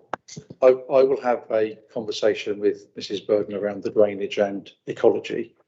I think, I don't believe we've got enough information at the moment. I don't want to delay this. I think it's just a conversation we need to have, and I think there may be a misunderstanding around an in-principle scheme and a detailed scheme. My concern, if I put it to members, and happily what Mrs. Burden's here, is we've had a number of examples in the past where we condition it. We then get a scheme in saying, well, actually, part of the drainage scheme needs to go outside the red line. And that's then not covered by the outline. So we need to be sure, not necessarily detailed out to the nth degree, but we need to be sure that a drainage scheme can go within the red line, because if not, the red line will need to be enlarged to deal with that. So it actually protects the applicants long term. I don't think that's a massive amount of work. It's certainly nowhere near and I absolutely understand Mrs. Burden's point about the cost of detailed drawings, but so I suspect that given the debate here and given what's been said, I suspect we will have further information coming in just to try and deal with that principal issue. Okay, are we all right with that? And Ms. Burden, you've heard what the officers have said about drainage and ecology. You might not necessarily agree, but you've heard what they've said, and I've no doubt that if there's no more information on that, we'll get the same when it comes back to the next committee. Councillor Taylor. Yeah, it seems to me just a shame that we couldn't do some guidance really on an outline to enable them to come back next time with a full plan application rather than going through two processes again. But well, look, I don't think we can in that sense. I wouldn't like to say either way, but I think that we found a TTV 26 that supports occupational dwelling. What the officers are saying is they've got no justification for it. What Ms. Burden's saying is that it was put in, but for some reason they haven't seen it, and we need to review that again. And so that would, that's really where we are. I go back, if you look at the decisions that this council has made on various support for rural dwellings for businesses, we've been as supportive as possible without breaking our plan. I can't really go any further than that. if you look at the JLP, you can look at the occasion, get a different version. So. Well, it was ever thus. That's what keeps Amanda in business. Anyway, right. Okay, I've had a proposal for a deferral, which has been proposed by Councillor Brown, seconded by Councillor Hodgson. All those in favour of deferral, please show. That is unanimous, Chair. Thank you very much. Thank you, Ms. Burden. Thank you very much. Thank you.